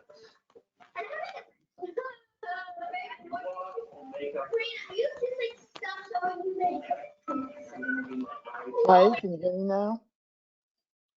Yes, we can. Hi, my name is Fredo Duran, and I'm the father of a first grader at Kennedy. I'm glad to hear that an agreement was reached, although I've been disappointed before, like when the mayor told us and wrote an op-ed that kids would be back in December. You'll forgive me for having trust issues. I still don't understand why it's taken us so long, why it's still going to take so long to actually reopen schools. Our kids will have been out of school for more than a year. I thought that we all believed in science, that we all trusted scientists when it came to issues such as climate change. I thought we all complained when people didn't trust scientists. So I'm trying to understand whether the city, the SEU, and the school committee believe in science and listen to the scientists. The scientists are telling us that kids should have been back to school yesterday. Why are all the K-5 kids not back full-time 5 days a week? The scientists are pretty clear that given the type of mitigation Somerville has already put in place, schools with young children are incredibly safe for the staff, the students, and their families. The expert chosen by the union said Somerville was in the top 1% in terms of mitigation. Do we not believe these scientists? Does the city have alternative science or alternative facts? Scientists are also very clear that the impact of school closures are devastating to students with long-term impact on education, careers, and mental health. Do we not believe these scientists? Do we not believe that in-person education is incredibly important to young children? To recap, scientists are crystal clear that in-person schools, given Somerville's mitigation, is very safe. They're also very clear that not opening is incredibly damaging. So why aren't all the young kids, in particular PK to 5, in person already? I hope the agreement is a good one, and I certainly hope that the city will make a strong commitment to full-time in-person in September for everyone. Thank you. Thank you. Finally, Sonia, we will try with you again. Sonia, si me escucha, el micrófono está abierto para que usted dé su comentario. Cuando el micrófono está verde, quiere decir que usted puede hablar y la podemos escuchar. ¿Me escucha?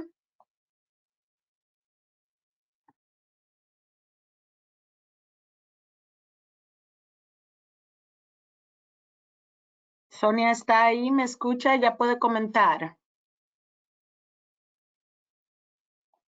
I'm not so sure she could hear me, Andre.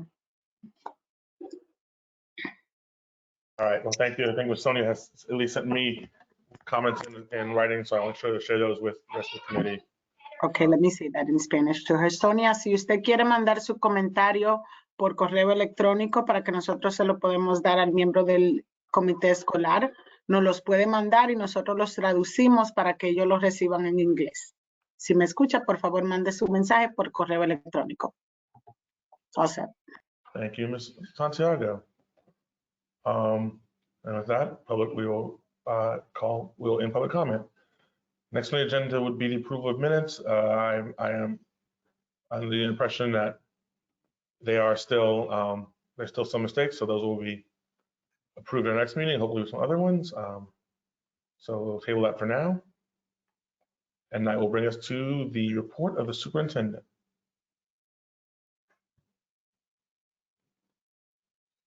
Superintendent? Yes, thank you, Mr. Chair.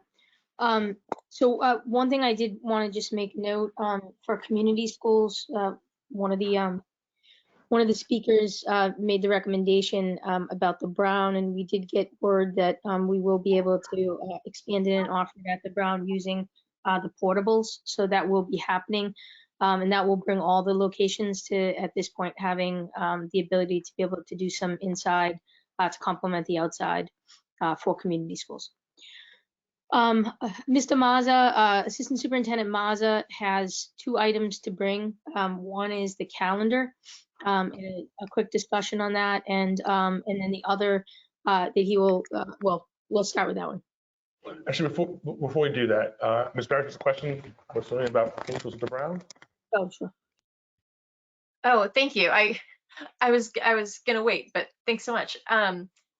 You said that, or sorry, through your chair to Superintendent Skipper, you said that we would be able to offer community schools at the Brown using portables. Do you mean portable filtration devices or portable classrooms? Portable, okay. Yes. All right, thank you. Just wanted to. Yeah, sorry. Shorthand. That's okay. Thank you. All right. Mr. Mazza, thank you. Thank you, Madam Superintendent. Through you, Chair Green. Before I talk about the calendar, I just wanted to speak for a minute about the student learning time. The speakers are correct. We are in the process right now of working with principals to get the most recent data on student synchronous learning time for the second submission, to DESE. We will continue to work collaboratively to get the most accurate data that we can. And we'll look at solutions if we need to, and how to be more creative to get some more synchronous time if that's what the data reveals. So I just wanted to say that before I speak to the calendar. Thank you. So if you remember correctly, at our last meeting, I had asked for a little more time just to kind of do a little bit of research, look at a few different districts to see what they're doing, because as our calendar was first presented, there was a conflict with Rosh Hashanah, which is observed September 6th through 8th. The issue for us is our pre-kindergarten and kindergarten students would begin on September 7th, which is right in the middle of the observance. So what I did, I took a look at Brookline and Arlington, since I live here. Brookline pre-K and K students, they begin on September 1st and 2nd. And what they were doing is having a holiday observed on September 7th. So it didn't necessarily affect them too much. And then as far as Arlington, the pre-K and K students, they would begin next year during the holiday. And there are community members asking for students to begin later to avoid the conflict with the holiday. And I want to thank some school committee members for sending me some of the information for the research that I was doing. So what I would like to propose is that our pre-K and kindergarten students begin on September 9th. And the rationale behind that is, one, it shows sensitivity for our Jewish families. Two, it allows for students really to adjust to a new school year together as a class, as an entirety. And then three, it allows students to reconnect with each other on the first day, as opposed to having students try to make up for that first day experience and begin the school year a little bit behind. So that, for me, is the rationale behind starting pre-K and K on September 9th as opposed to September 7th. Ms. Norman, your question. So thank you, Assistant Superintendent Mazza, for doing that research. I was also doing some on how do we accommodate all of the many religions in our district. So if our pre-K and K students were to start later, does that at all interfere with any requirements of the number of days with DESE, or would that we would still be in the clear with that?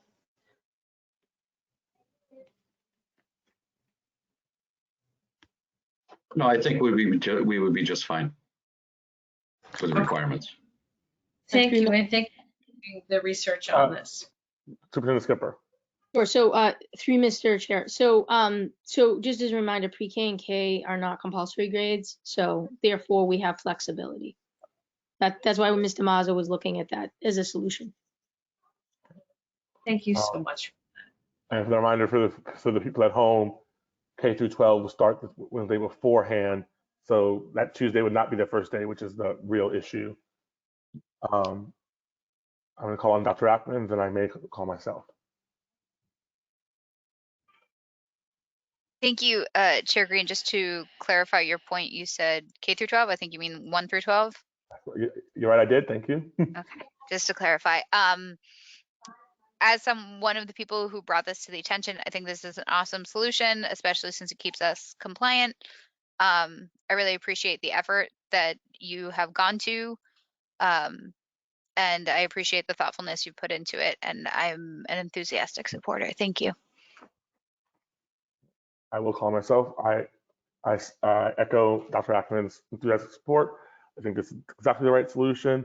I would encourage the district to, I don't want to say do a religious survey, because that feels deeply inappropriate, but I do believe it behooves us to get a good sense of which of our students, well, I don't say which, but how many of our students celebrate which holy days for various religions, so that we can do a better scan of our calendar to think about if there are days that would be respectful and or pragmatic to have off as a district, if a decent number of our students will be celebrating it. Thank you, Mr. Chair. It's a good suggestion. We will work with SFLC as we have in the past to do that. Ms. Norman. Thank you. I mean, I am a strong believer in that we should accommodate each of our students in their religious practices without taking whole days off. And I know that Good Friday is still out there, so I will acknowledge that. But I will say that this approach of how do you accommodate individual students and not have field trips, major academic events, all on religious days, I think has been very important. But also to both remind and also acknowledge that Athletic Director Vieira has done last year when some of our sporting events at the high school level were scheduled on days of religious events for our students with other districts. He went to great measures to reschedule. So I would ask that we would give him that heads up so that he can continue, to do that good work, to head off any of those problems ahead of time, because it was having high school athletes. I understand the complexity of the schedules, and Athletic Director Stan Vieira did an amazing job of rescheduling sporting events on religious holidays. So I want to thank the district, and in particular him, for being sensitive to the needs of our students. Thank you, Ms. Norman. I just do want to, I don't want to say respond, but I want to build off one thing Ms. Norman said, which is that the reason I would want to do a survey of students is not because, we should not be celebrating religious holidays at a secular institution, but we should be mindful of the days in which we will be missing students, or students not, like if there's days in which a critical mass of students won't be participating, we should build our schedule accordingly. Absolutely, Chair Green, to echo what you were saying, I think we are very much on the same page that we as a district have taken the approach that we need to respect all of our students' religious customs and celebrations. And so with that, we need to be very mindful of there are many different celebrations throughout the year, and to be respectful and accommodating all of them.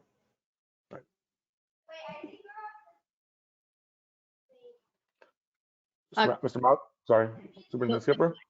And so Mr. Mazza is next going to update on the timeline for the search for the Somerville High School principal. Yes, thank you, Madam Superintendent. Through the chair, in your package, you have a memo that gives you the principal search timeline update. I just want to go through a few things with you tonight. We've hired the Edward J. Collins Junior Center for Public Management to assist with the process. If you remember, they were the group who assisted with the last Somerville High School principal search. January 18th through February 3rd, we held focus groups. And first, I want to thank Dr. Jessica Boston Davis, Karen Woods, Nomi Davidson, all members of SFLC, Susanna Hernandez Morgan, Elizabeth Doncaster, and Rich Malillo, who facilitated these focus groups. First one, I just want to give you a quick report on. We had 35 students from grades 9 through 12. I was part of that facilitation as well, and I can tell you we had great insights from students, had a great conversation, and students were very honest about what they wanted to see. For staff, we had assistant principals, department heads, and teachers. And total with everyone, there were about 25 staff members. And again, I think the insights through conversations were again very valuable. And then we had the parents in the community. There were 25 parents total. The multilingual focus group was facilitated by the SFLC. And then there was an English focus group as well. I will say that, you know, one of the things that we were looking at around the parents and the community focus groups was around timing. There was about a 5-day window between the announcement and when the actual focus groups happened. And, you know, for our multilingual focus groups, and speaking with NOMI and the SFLC, right now, a lot of parents are focused on the day-to-day, you know, with the pandemic. And there's a lot of things that are going on. So this isn't a typical year where you would have, you know, focus groups where you would have hundreds of people. Unfortunately, I should say fortunately, you know, the families and the parents that did participate really did a fantastic job, gave us their insights, gave us their advice on what they would like to see in a new principal. And then we also had the surveys that went out as well to get additional information. And again, between the surveys and the focus groups, the goal is to create a profile that the screening committee will use to screen applicants to see who moves forward for the first round of interviews. The survey was made available January 19th, and it was available until February 5th. There were about 355 responses. Of those, 76% were parents. There were 15% students, 7% staff, and 1% each of the community and school committee. Now, just a couple of timeline pieces for you. The application deadline will be February 19th. The initial screening for interviews with the screening committee will be on February 24th. The initial interviews will be the week of March 8th. Candidates will be forwarded to the superintendent on March 15th. And this is a piece that I am really looking forward to. There will be more opportunities for students, for families, staff, and the community to have input through forums. So finalists will participate in all forums the week of March 22nd through the 26th. And then the decision with Superintendent Skipper, you know, around the week of April 5th. So as you can see, it's a pretty quick but thorough timeline. We feel strongly about getting the process going as soon as possible, and we have. And we are looking forward to continuing with this process. I am taking the lead, so I will be involved in all aspects of the process. Thank you. Ms. Patel.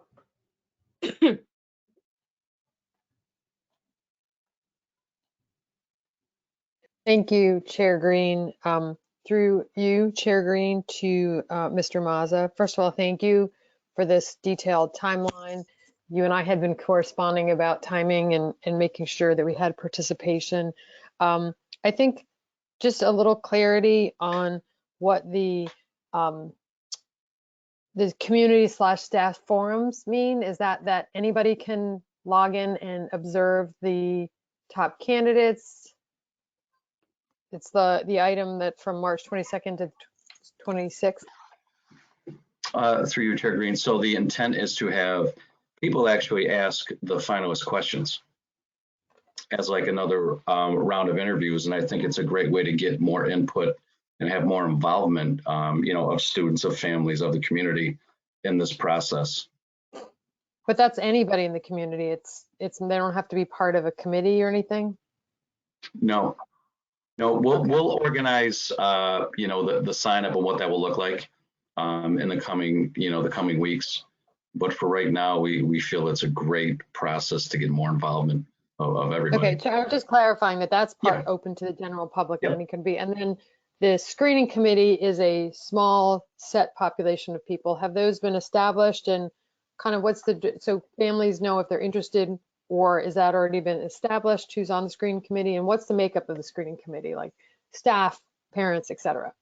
So screening committee will be chosen this week. I'll be meeting with Mariana McDonald, Director of Human Resources, to look at candidates who have expressed interest in being on the screening interview committees. There were two forms. One was the survey, and then there was an interest form as well. So I'm getting that data. We're going to set up a meeting. What I envision is, you know, a combination of staff that represents Somerville High School, students that represent Somerville High School, parents in the community, myself, a cabinet member as well. So there'll be great representation, and most of the representation will be from the school, parents and students, because I think that's probably the most important piece, to have them as part of the input and to interview prospective candidates. That makes sense? Can I just call follow up? Oh, Yeah. Superintendent, No, I was just going to say that in terms of the stakeholder group, you know, from the high school, we'll be looking to ensure that there's good diversity of the screening committee so that you have representation from our, you know, ELL staff, in community, special education, of course, CTE, and with that is the community of business that supports. So the idea is to really, in the stakeholder group, not make it so big that it's unwieldy, but big enough that it ensures it's representative, particularly with the student body as well. Yes. just a quick follow up through you, Chair Green, to Assistant Superintendent Mazza. So are you still receiving interest forms from parents at this point and educators, or has that all been completed at this point? No, we are. We're still getting interest forms that are coming in. We're going to hold And it when's the probably last until day? midweek. I would say Wednesday.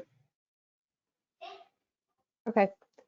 And is that posted somewhere on the SPS site, or is it in an email that families would have received already? It's in an email, but I can get it posted on the site so that way there's easier access. I can make sure that happens tomorrow. Absolutely. Yeah, and if you do that, can you just forward to school committee members just so we can? Yes. Thank you so much. I very much appreciate the detail and the intention and commitment to diversity in both educators and families. Thank you. You're welcome. Just to add that I'm so excited about the public forum. That was something that when we did the search for SIBI, the superintendent and I talked about, and I'm glad to see we were able to do it this time. Great. So Chair, thank you, Mr. Mazza. That concludes your report? That concludes my report. Thank Great. you. So Chair, we have Brianna Noonan with us, who is from the city, to just talk very briefly about the Somerville COVID dashboard. Hi, Brianna. Hello. Hello, Mr. Chair. Thank you for having me. Ms. Santiago, will you be sharing your screen, or would you like me to share my screen? I can have you share your screen. There you go. Okay.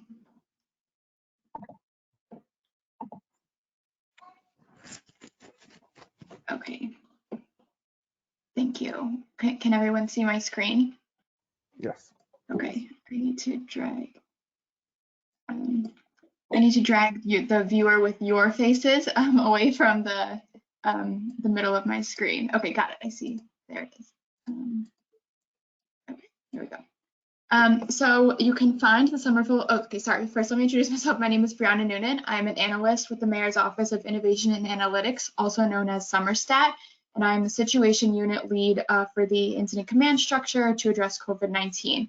I created the Somerville COVID dashboard, which shows the public health data and is hosted on the city's website.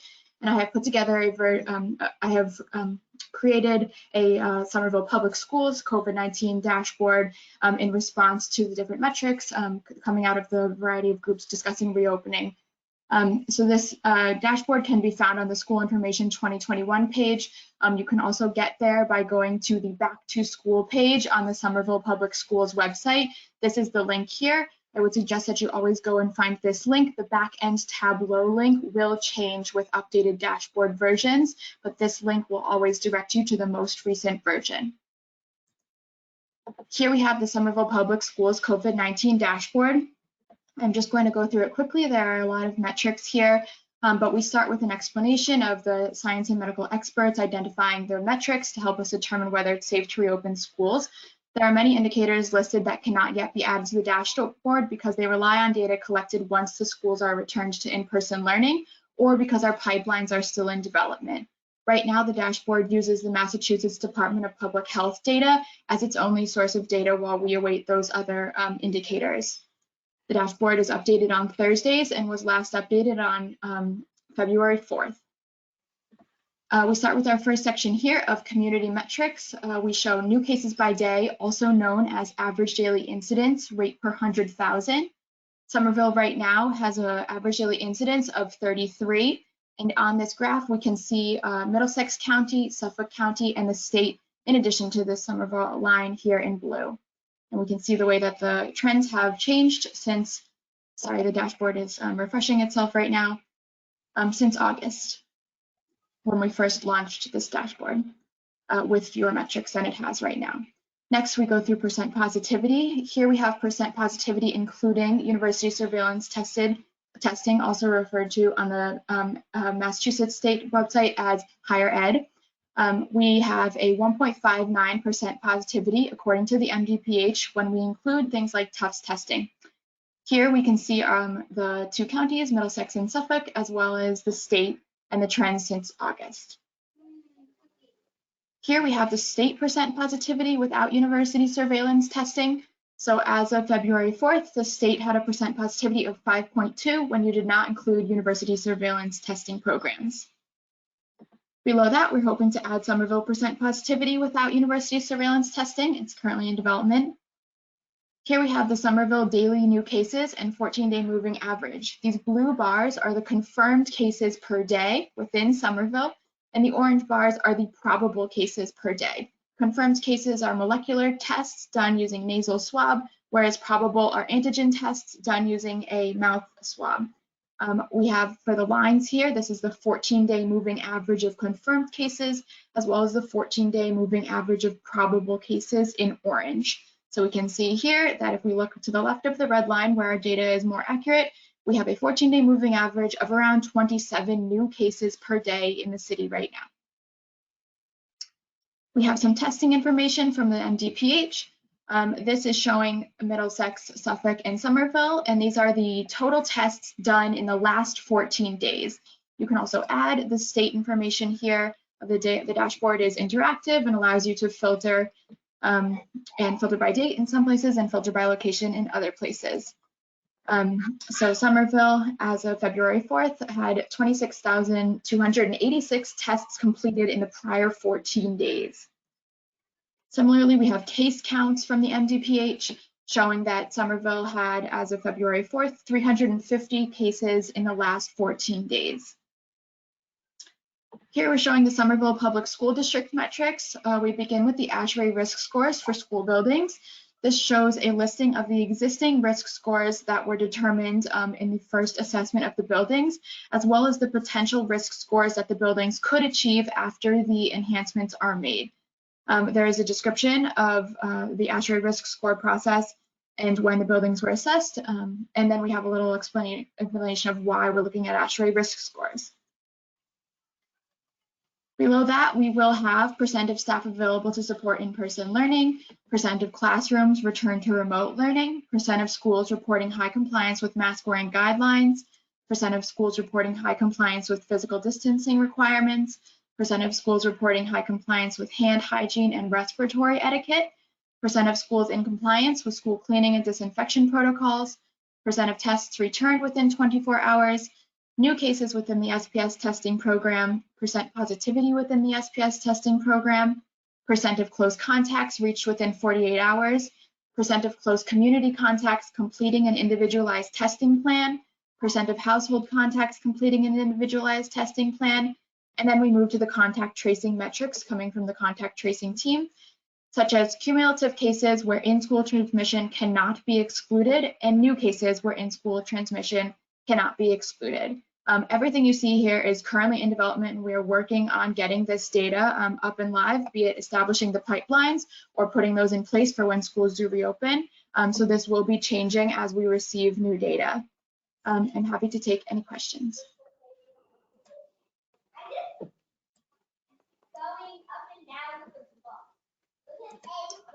Ms. Patel.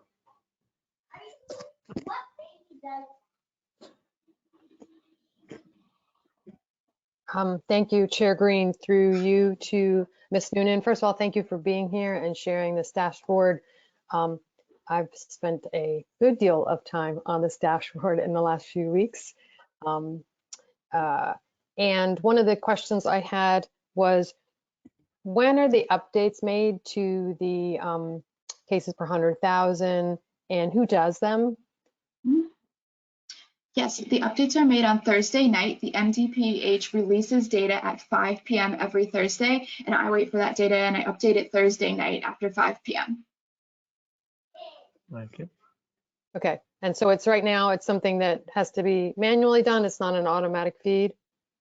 Correct. It's not an API plugin. I pull the data points, I add them to a backend master file, and I update that file. Okay, thank you. And then I think, I mean, we can probably follow up with this, but I think at some point we're going to want to see some of that case per 100,000 in a little different weighting format to support our plans for community thresholds. So that's something that we can follow up with. Thank you. Dr. Phillips.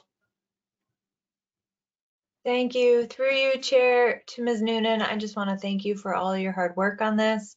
Making these dashboards is not easy, and explaining them to the entire community is also not easy. So thank you very much for everything you've done. Thank you.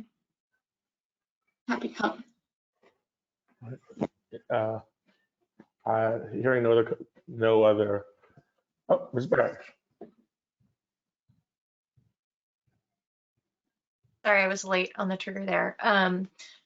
I'm wondering if this information, and I apologize for not noticing as you were showing it to us, is it available in languages other than English?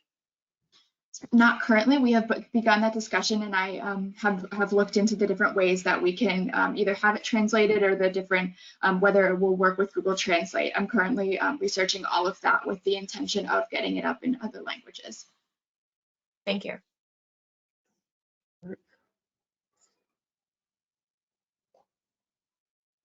I was going to say that Dr. Phillips was going to, because gave the things I was going to give on behalf of the school committee. I know, I have spent more time in the last 6 weeks trying to understand COVID spread than I ever thought I would be doing on any healthcare issue ever. So I am intimately aware of how much work you guys you are doing, your team is doing, and I really want to, on behalf of the committee, on behalf of the district, on behalf of the family of Somerville, I want to thank you for your work. I encourage you to do what you can to get it multilingual. And I want to thank you for coming tonight. I know, again, how hard you guys work, so I'm not going to try to keep you unnecessarily long. But thank you, and we look forward to continuing to work with you. Thank you, Mr. Chair. And I just want to reiterate that we are trying to get the language accessibility, even in English, down to a more data literate level as well. So we continue that, and hopefully newer versions will work on both ends. Thank you for your time.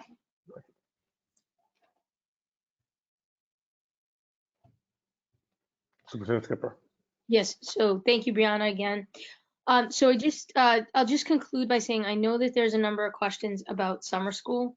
To just give a sense of the timeline, summer school is something we typically start to plan in the March-April timeframe. This is not the normal year, as we all know. We are going to do our very best to, and have been, to starting to plan.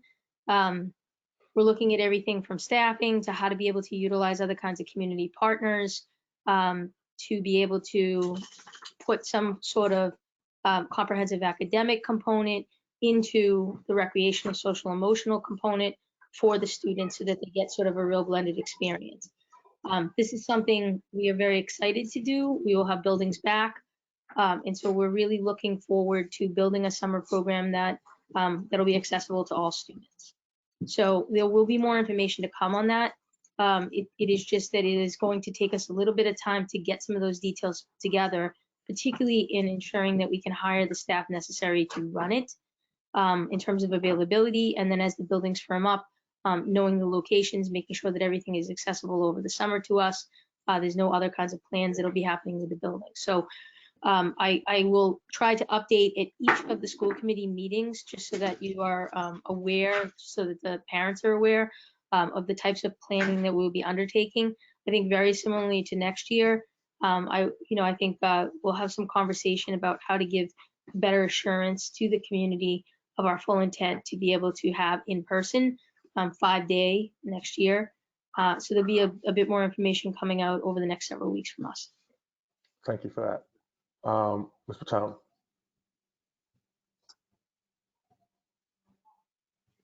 Thank you, Chair Green, through you to the superintendent. First of all, thank you for speaking to the summer programming. I know there's been discussions as early as December about this, and I know it's been on top of mind. I just wanted to have you clarify as much as you could. Normally we do summer programming and we offer to certain students based Correct. on, their IEP needs or their academic challenges. I'm curious what you mean by accessible to more or all. What are you thinking there? Yeah, so typically we service about 1,500 students, which is about a little under a third of the district. A lot of our high school students work, so they're not necessarily looking for enrichment, but there's certainly the academic opportunities there. So it's really very focused on the pre-K to 8. We generally will service students in a variety of programming. There might be academics, which is, what we do with our reading camps that we've been adding on.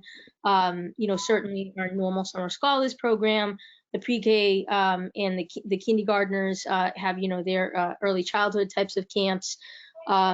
We have, for our students that have year-round service on their IEP, their ESY, we have extensive special education programming, and then we always run a lot of ELL programming over the summer, particularly with a concentration for our newcomers, levels 1 and 2. I think what we're looking to do this year is and then of course community schools also runs extensive programming as well. So I think what we're looking to do this year is to recognize that, families and we want the students to be back with each other. In addition to being able to do some assessment to see what students are going to need.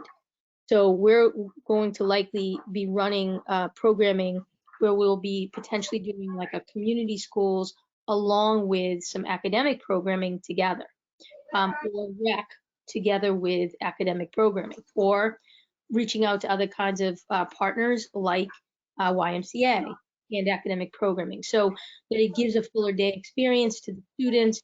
It's addressing the social emotional piece of students having a chance to be with each other, of course, safely, social distance and masked, and outside for as much as we can. But then also on the academic side, that we're meeting the students where they are, so that we can really start to understand going into the fall, how students have, what kinds of core skills students might need to enhance and to work on, what they have accelerated at, recognizing that some students will come back and may have grown in some areas and lost in other areas. So really trying to embed that into it, so it's not just an all-day academic camp, but rather one that's more balanced and makes more sense to kids, where it's both fun, social, emotional, but then also addresses the learning loss, which we believe will have happened for some of our students. So in that way, to be able to have more partners to create a broader network to be able to deliver it for more students. Thank you. I follow up quickly or no? Yes. Thank you. Through you to the superintendent. First of all, it's really impressive, and that's a lot of work. So I want to thank you in advance for your vision of this. I just wanted to clarify. I know you can't necessarily say exactly how many seats they're going to be, but it sounds like your goal is to have programming through partners and through the district for more students than we normally do. Is that accurate? That is correct, as well as to bring in additional partners. Okay. Thank you so much for that. I have Ms. Norman, then Dr. Phillips.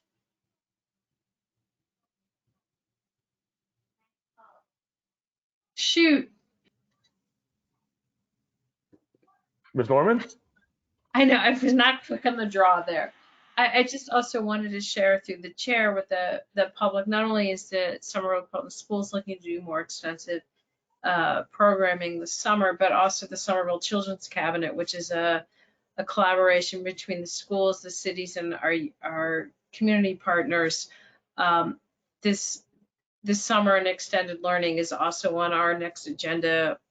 I think we're meeting over the February vacation. So it is fair to say, not just only within the public schools, but within this across the city, there is a sense of all hands on deck and to develop as many different kinds of programming to service as many different students, as as we possibly can, given this extremely last year. All right. Mayor Kirsten, is that a response to Ms. Normand, or are you just getting in the queue? No, I didn't want to see myself on camera, honestly. I was just actually wanted to support what the superintendent and Ms. Normand just said. With the words out of my mouth, all hands on deck. We have been talking to the superintendent and I made her aware and make you all understand we are going to be targeting significant funding for whatever is designed. We know we're in extraordinary times and we have to do something extraordinary, not just to squeeze for moving forward for the future, to supplement whatever's been lost and catapult our kids forward as fast and as high as possible. Thank you, Mr. Mayor. Dr. Phillips. Thank you, Chair. Through you to the superintendent. I'm not sure if you can answer this at this point, but for all the anxious mamas like me stressing out about summer plans, do you have a sense roughly of when registration might open? So the programs that typically would have their registration already kind of set to go, we can run those at normal time. So that's usually the March, April timeframe. I think, what we will probably do, what the most important thing is to be able to have the menu sort of developed out so that parents feel like they have some connection with their students. In the past, we had a large portion of parents who either traveled or they, kids just didn't want to be in a formal program. So this is very different. And so this will also be, part of getting into the question of surveying. There's many things that we want to ask parents right now. And part of this is, there's a lot of fatigue going on right now about answering more questions. So we're trying to figure out how to be able to design something that gets us information, not only on the remote learning and some of the feedback, which we've done a lot through the local schools, with the principals, with the teachers to get some of that feedback. But also as we now approach to coming back, there will be this intensity of finding out, and giving to parents the information to make the decision about whether they're going to return or whether they're going to stay remote. And one thing that we heard loud and clear from the parents when we surveyed before was there were certain pieces of information they wanted to know in order to give back that answer. And so this is why, collaboration with our union to be able to know which staff are coming back and which staff are going to need to be remote. That's the number one question we get from parents. So part of that delay is making sure that we have the information to give parents to make the kind of decision that they want to make on that. At the same time, we will be asking questions about summer so that we know who we need to contact back, who is interested in programming. And, we will likely be asking questions around the type of programming. Do they want academic? Do they not? Do they want anything relative to the computer or not? I mean, it's a lot of design work that needs to happen in how we're asking the questions, who we're asking, being very aware from a language perspective that when we design surveys or we design any kind of whether even it's a verbal questionnaire, how we phrase questions and what we ask can have different meanings. So it's really important. We have to run almost everything we do with communications takes like about a half a day to run by even simple updates, all the different interpreters that we have to ensure that we get it right. But this is something that's extremely important to us. We are, there would be nobody more excited than me, I think, to have kids in our buildings the first week of March. I think we're going to have a lot of very happy adults to have that happen, welcoming them back, including their teachers. So I am I think, once we sort of have that starting to flow, we'll also have a much easier dialogue with the parents, because that's how we used to get so much information, was being able to see parents on a daily basis and have those conversations that happen, out on the, the pavement when kids are playing, or out on the grass while kids are playing. So we don't get the same level of response from parents, understandably, when we send things out via email and using electronics. So this will be one big push to get a lot of different kinds of information. Great. Thank you so much. You're welcome.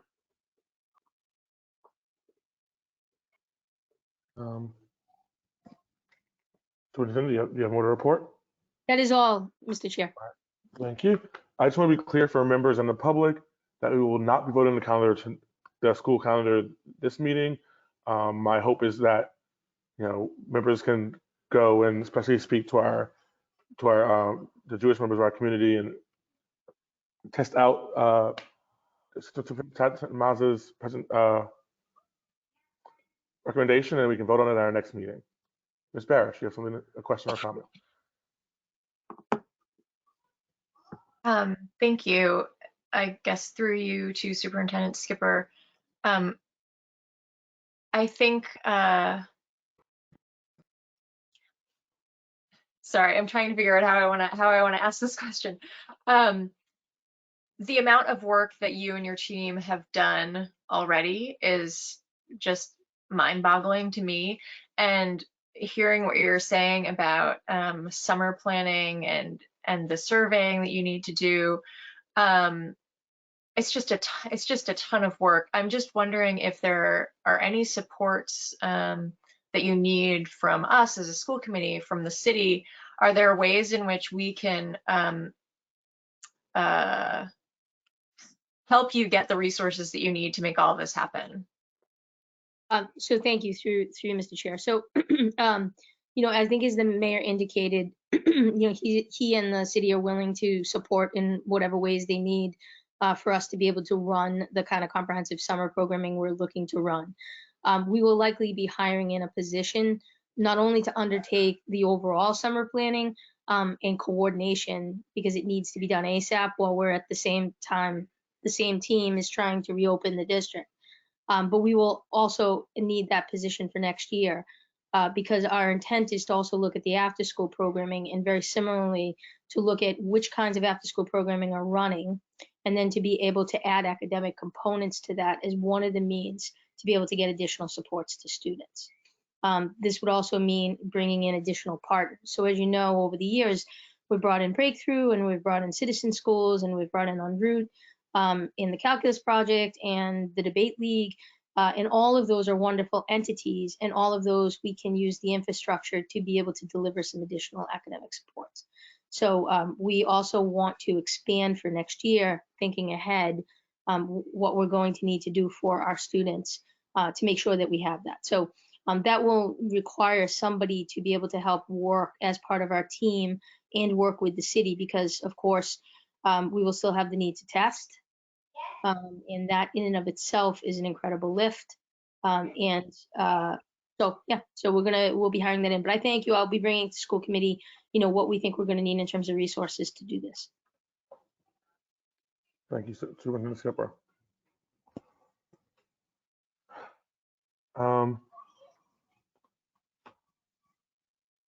Being mindful of the time and being mindful of the fact that, several of us may still have kids who are awake or another meeting at 7:30 in the morning, I am going to, if there's no objection, roll over the subcommittee reports until our next meeting. And then I'll move on to new business.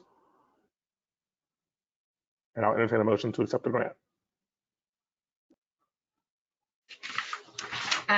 I move to accept with gratitude the FY 2021 grant funds. Motion to accept all federal entitlement and continuation grants and all state continuation grants awarded to the Somerville Public Schools listed below, which is the federal grant, special education, early childhood targeted special education program improvement and safety grant, in the amount of $3,936 for instructional assistive technology, specifically to support ECIP students with special needs. Second, it's Emily. I have a motion from Ms. Norman, seconded by Dr. Ackman. Is there any discussion? Hearing none, Ms. Untitled, will you call the roll? Actually, I'll take care of it. Dr. Phillips, Yes. Ms. Krebshin, Yes. President McLaughlin, Mayor Curtatone, Mr. Green, Yes. Barish, Yes. Patone,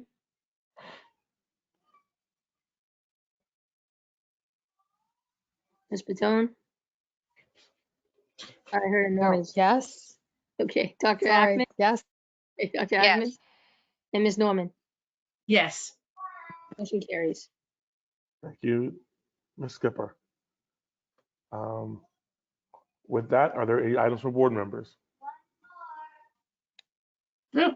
All right, hearing Going none. on. I have Oh, one. wait, wait. Yes, I'm sorry. I see faces. Sorry, I was looking at the agenda. My apologies. All right, I'm going to go in the order you show up on my screen. Ms. Patone, Ms. Norman, Ms. Phillips, Ms. Barish. I don't have a new item. I just had a question about the decision to defer the minutes, which I completely understand, deferring the reports from the subcommittees.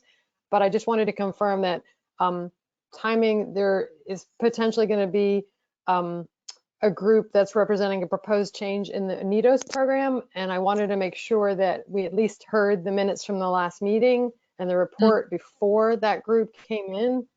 For school committee members who may or may not be so aware. So I don't know when you were scheduling that, but I just wanted to encourage you to make sure we hear the reports, at least a meeting before they actually come in. Okay, so noted. Ms. Norman, did you have a comment or did you? A quick comment, but also a follow-up on Ms. Patone. It's possible that if those minutes were submitted to the school committee, we could read them in preparation for the next meeting so that the business can keep moving along. But on the topic of minutes, given that we have all of our chairs of our school subcommittees have never chaired before, and in light of the MASC has some new policies and minutes, I would ask the chair to I think we should all be on the most current policies, and now would be a good time. I know our plates are very full, but I think it would be important to make sure that we can all do that work efficiently. Thank you, Ms. Norman. As Ms. Barish notes, we've already put on the rules agenda reviewing our policies regarding executive session minutes. So I think it makes sense to review all of our minutes policies at once. So Ms. Barish, I'm referring that matter to the rules subcommittee. Ms. Barish. Thank you. I just wanted to let everyone know at the January meeting of the Memorialization Committee, it was announced officially that there will be a lot of items at the new high school that need to be named.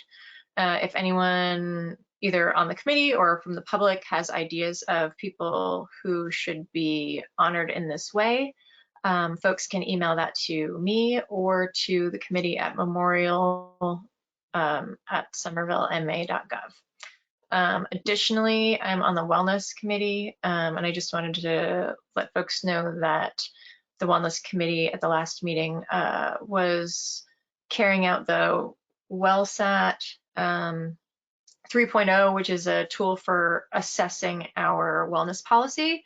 That has to happen every 3 years. As a result of how that assessment goes, it may bring up policy changes that we will then potentially have to consider. So I'll keep you posted. We did a fairly extensive revamp 3 years ago, so yes, it is in fact time. Dr. Phillips. Thank you, Chair.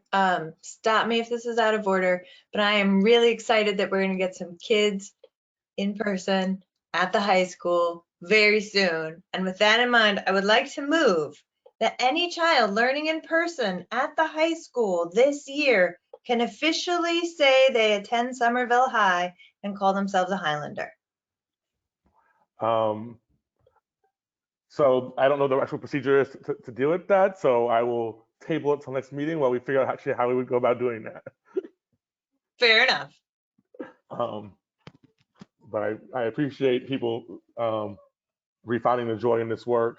I also have one item, speaking of that joy, which is that it has been brought to my attention on multiple occasions by multiple participants that we have nothing in this city that has been named after a person of color yet, as of yet, unless the memorial occasion was something recently. It has been suggested, therefore, and we will discuss this more as new business next meeting, that the time may become the thing about renaming one of our schools. So the mayor and the superintendent and I have had some preliminary discussions, and we will have a proposal for you at our next meeting under new business. I just want to give that as a heads up. Ms. Norman, is that a new comment? Yes, all that I would ask is, as excited as I am to have any students in the high school, I would also ask, we've made decisions based on values about the phasing of students coming in, and I am in full support of that, but it also means that some students will not be coming back. And so I would like to celebrate the students who are coming back and also be appreciative of the students who are unable to come back because of that. And that is speaks to our community values, but also needs to be acknowledged. Thank you, Ms. Norman. I cannot agree more. Ms. Hutchinson, were you going to do some condolences? Yeah. Oh, I do have condolences. I had one item before I start those. My apologies. Go ahead. Just thinking about having the occupancy for the high school soon, hopefully. Wondering if the chair has given thought to us meeting in person in the high school, and if there's anything we need to do to prepare for that to happen. The chair has given it thought, as I know as the superintendent, and my hope is that as soon as that is a feasible thing to do, we will do so. Okay, great. Thank you. Shall I do the condolences now? Yes, please. Okay. The Somerville School Committee extends our deepest condolences to the families of Maria Arruda, mother to Philomena Arruda, paraprofessional at the Capuano, and Florence Perro, library aide at the Winter Hill Community School.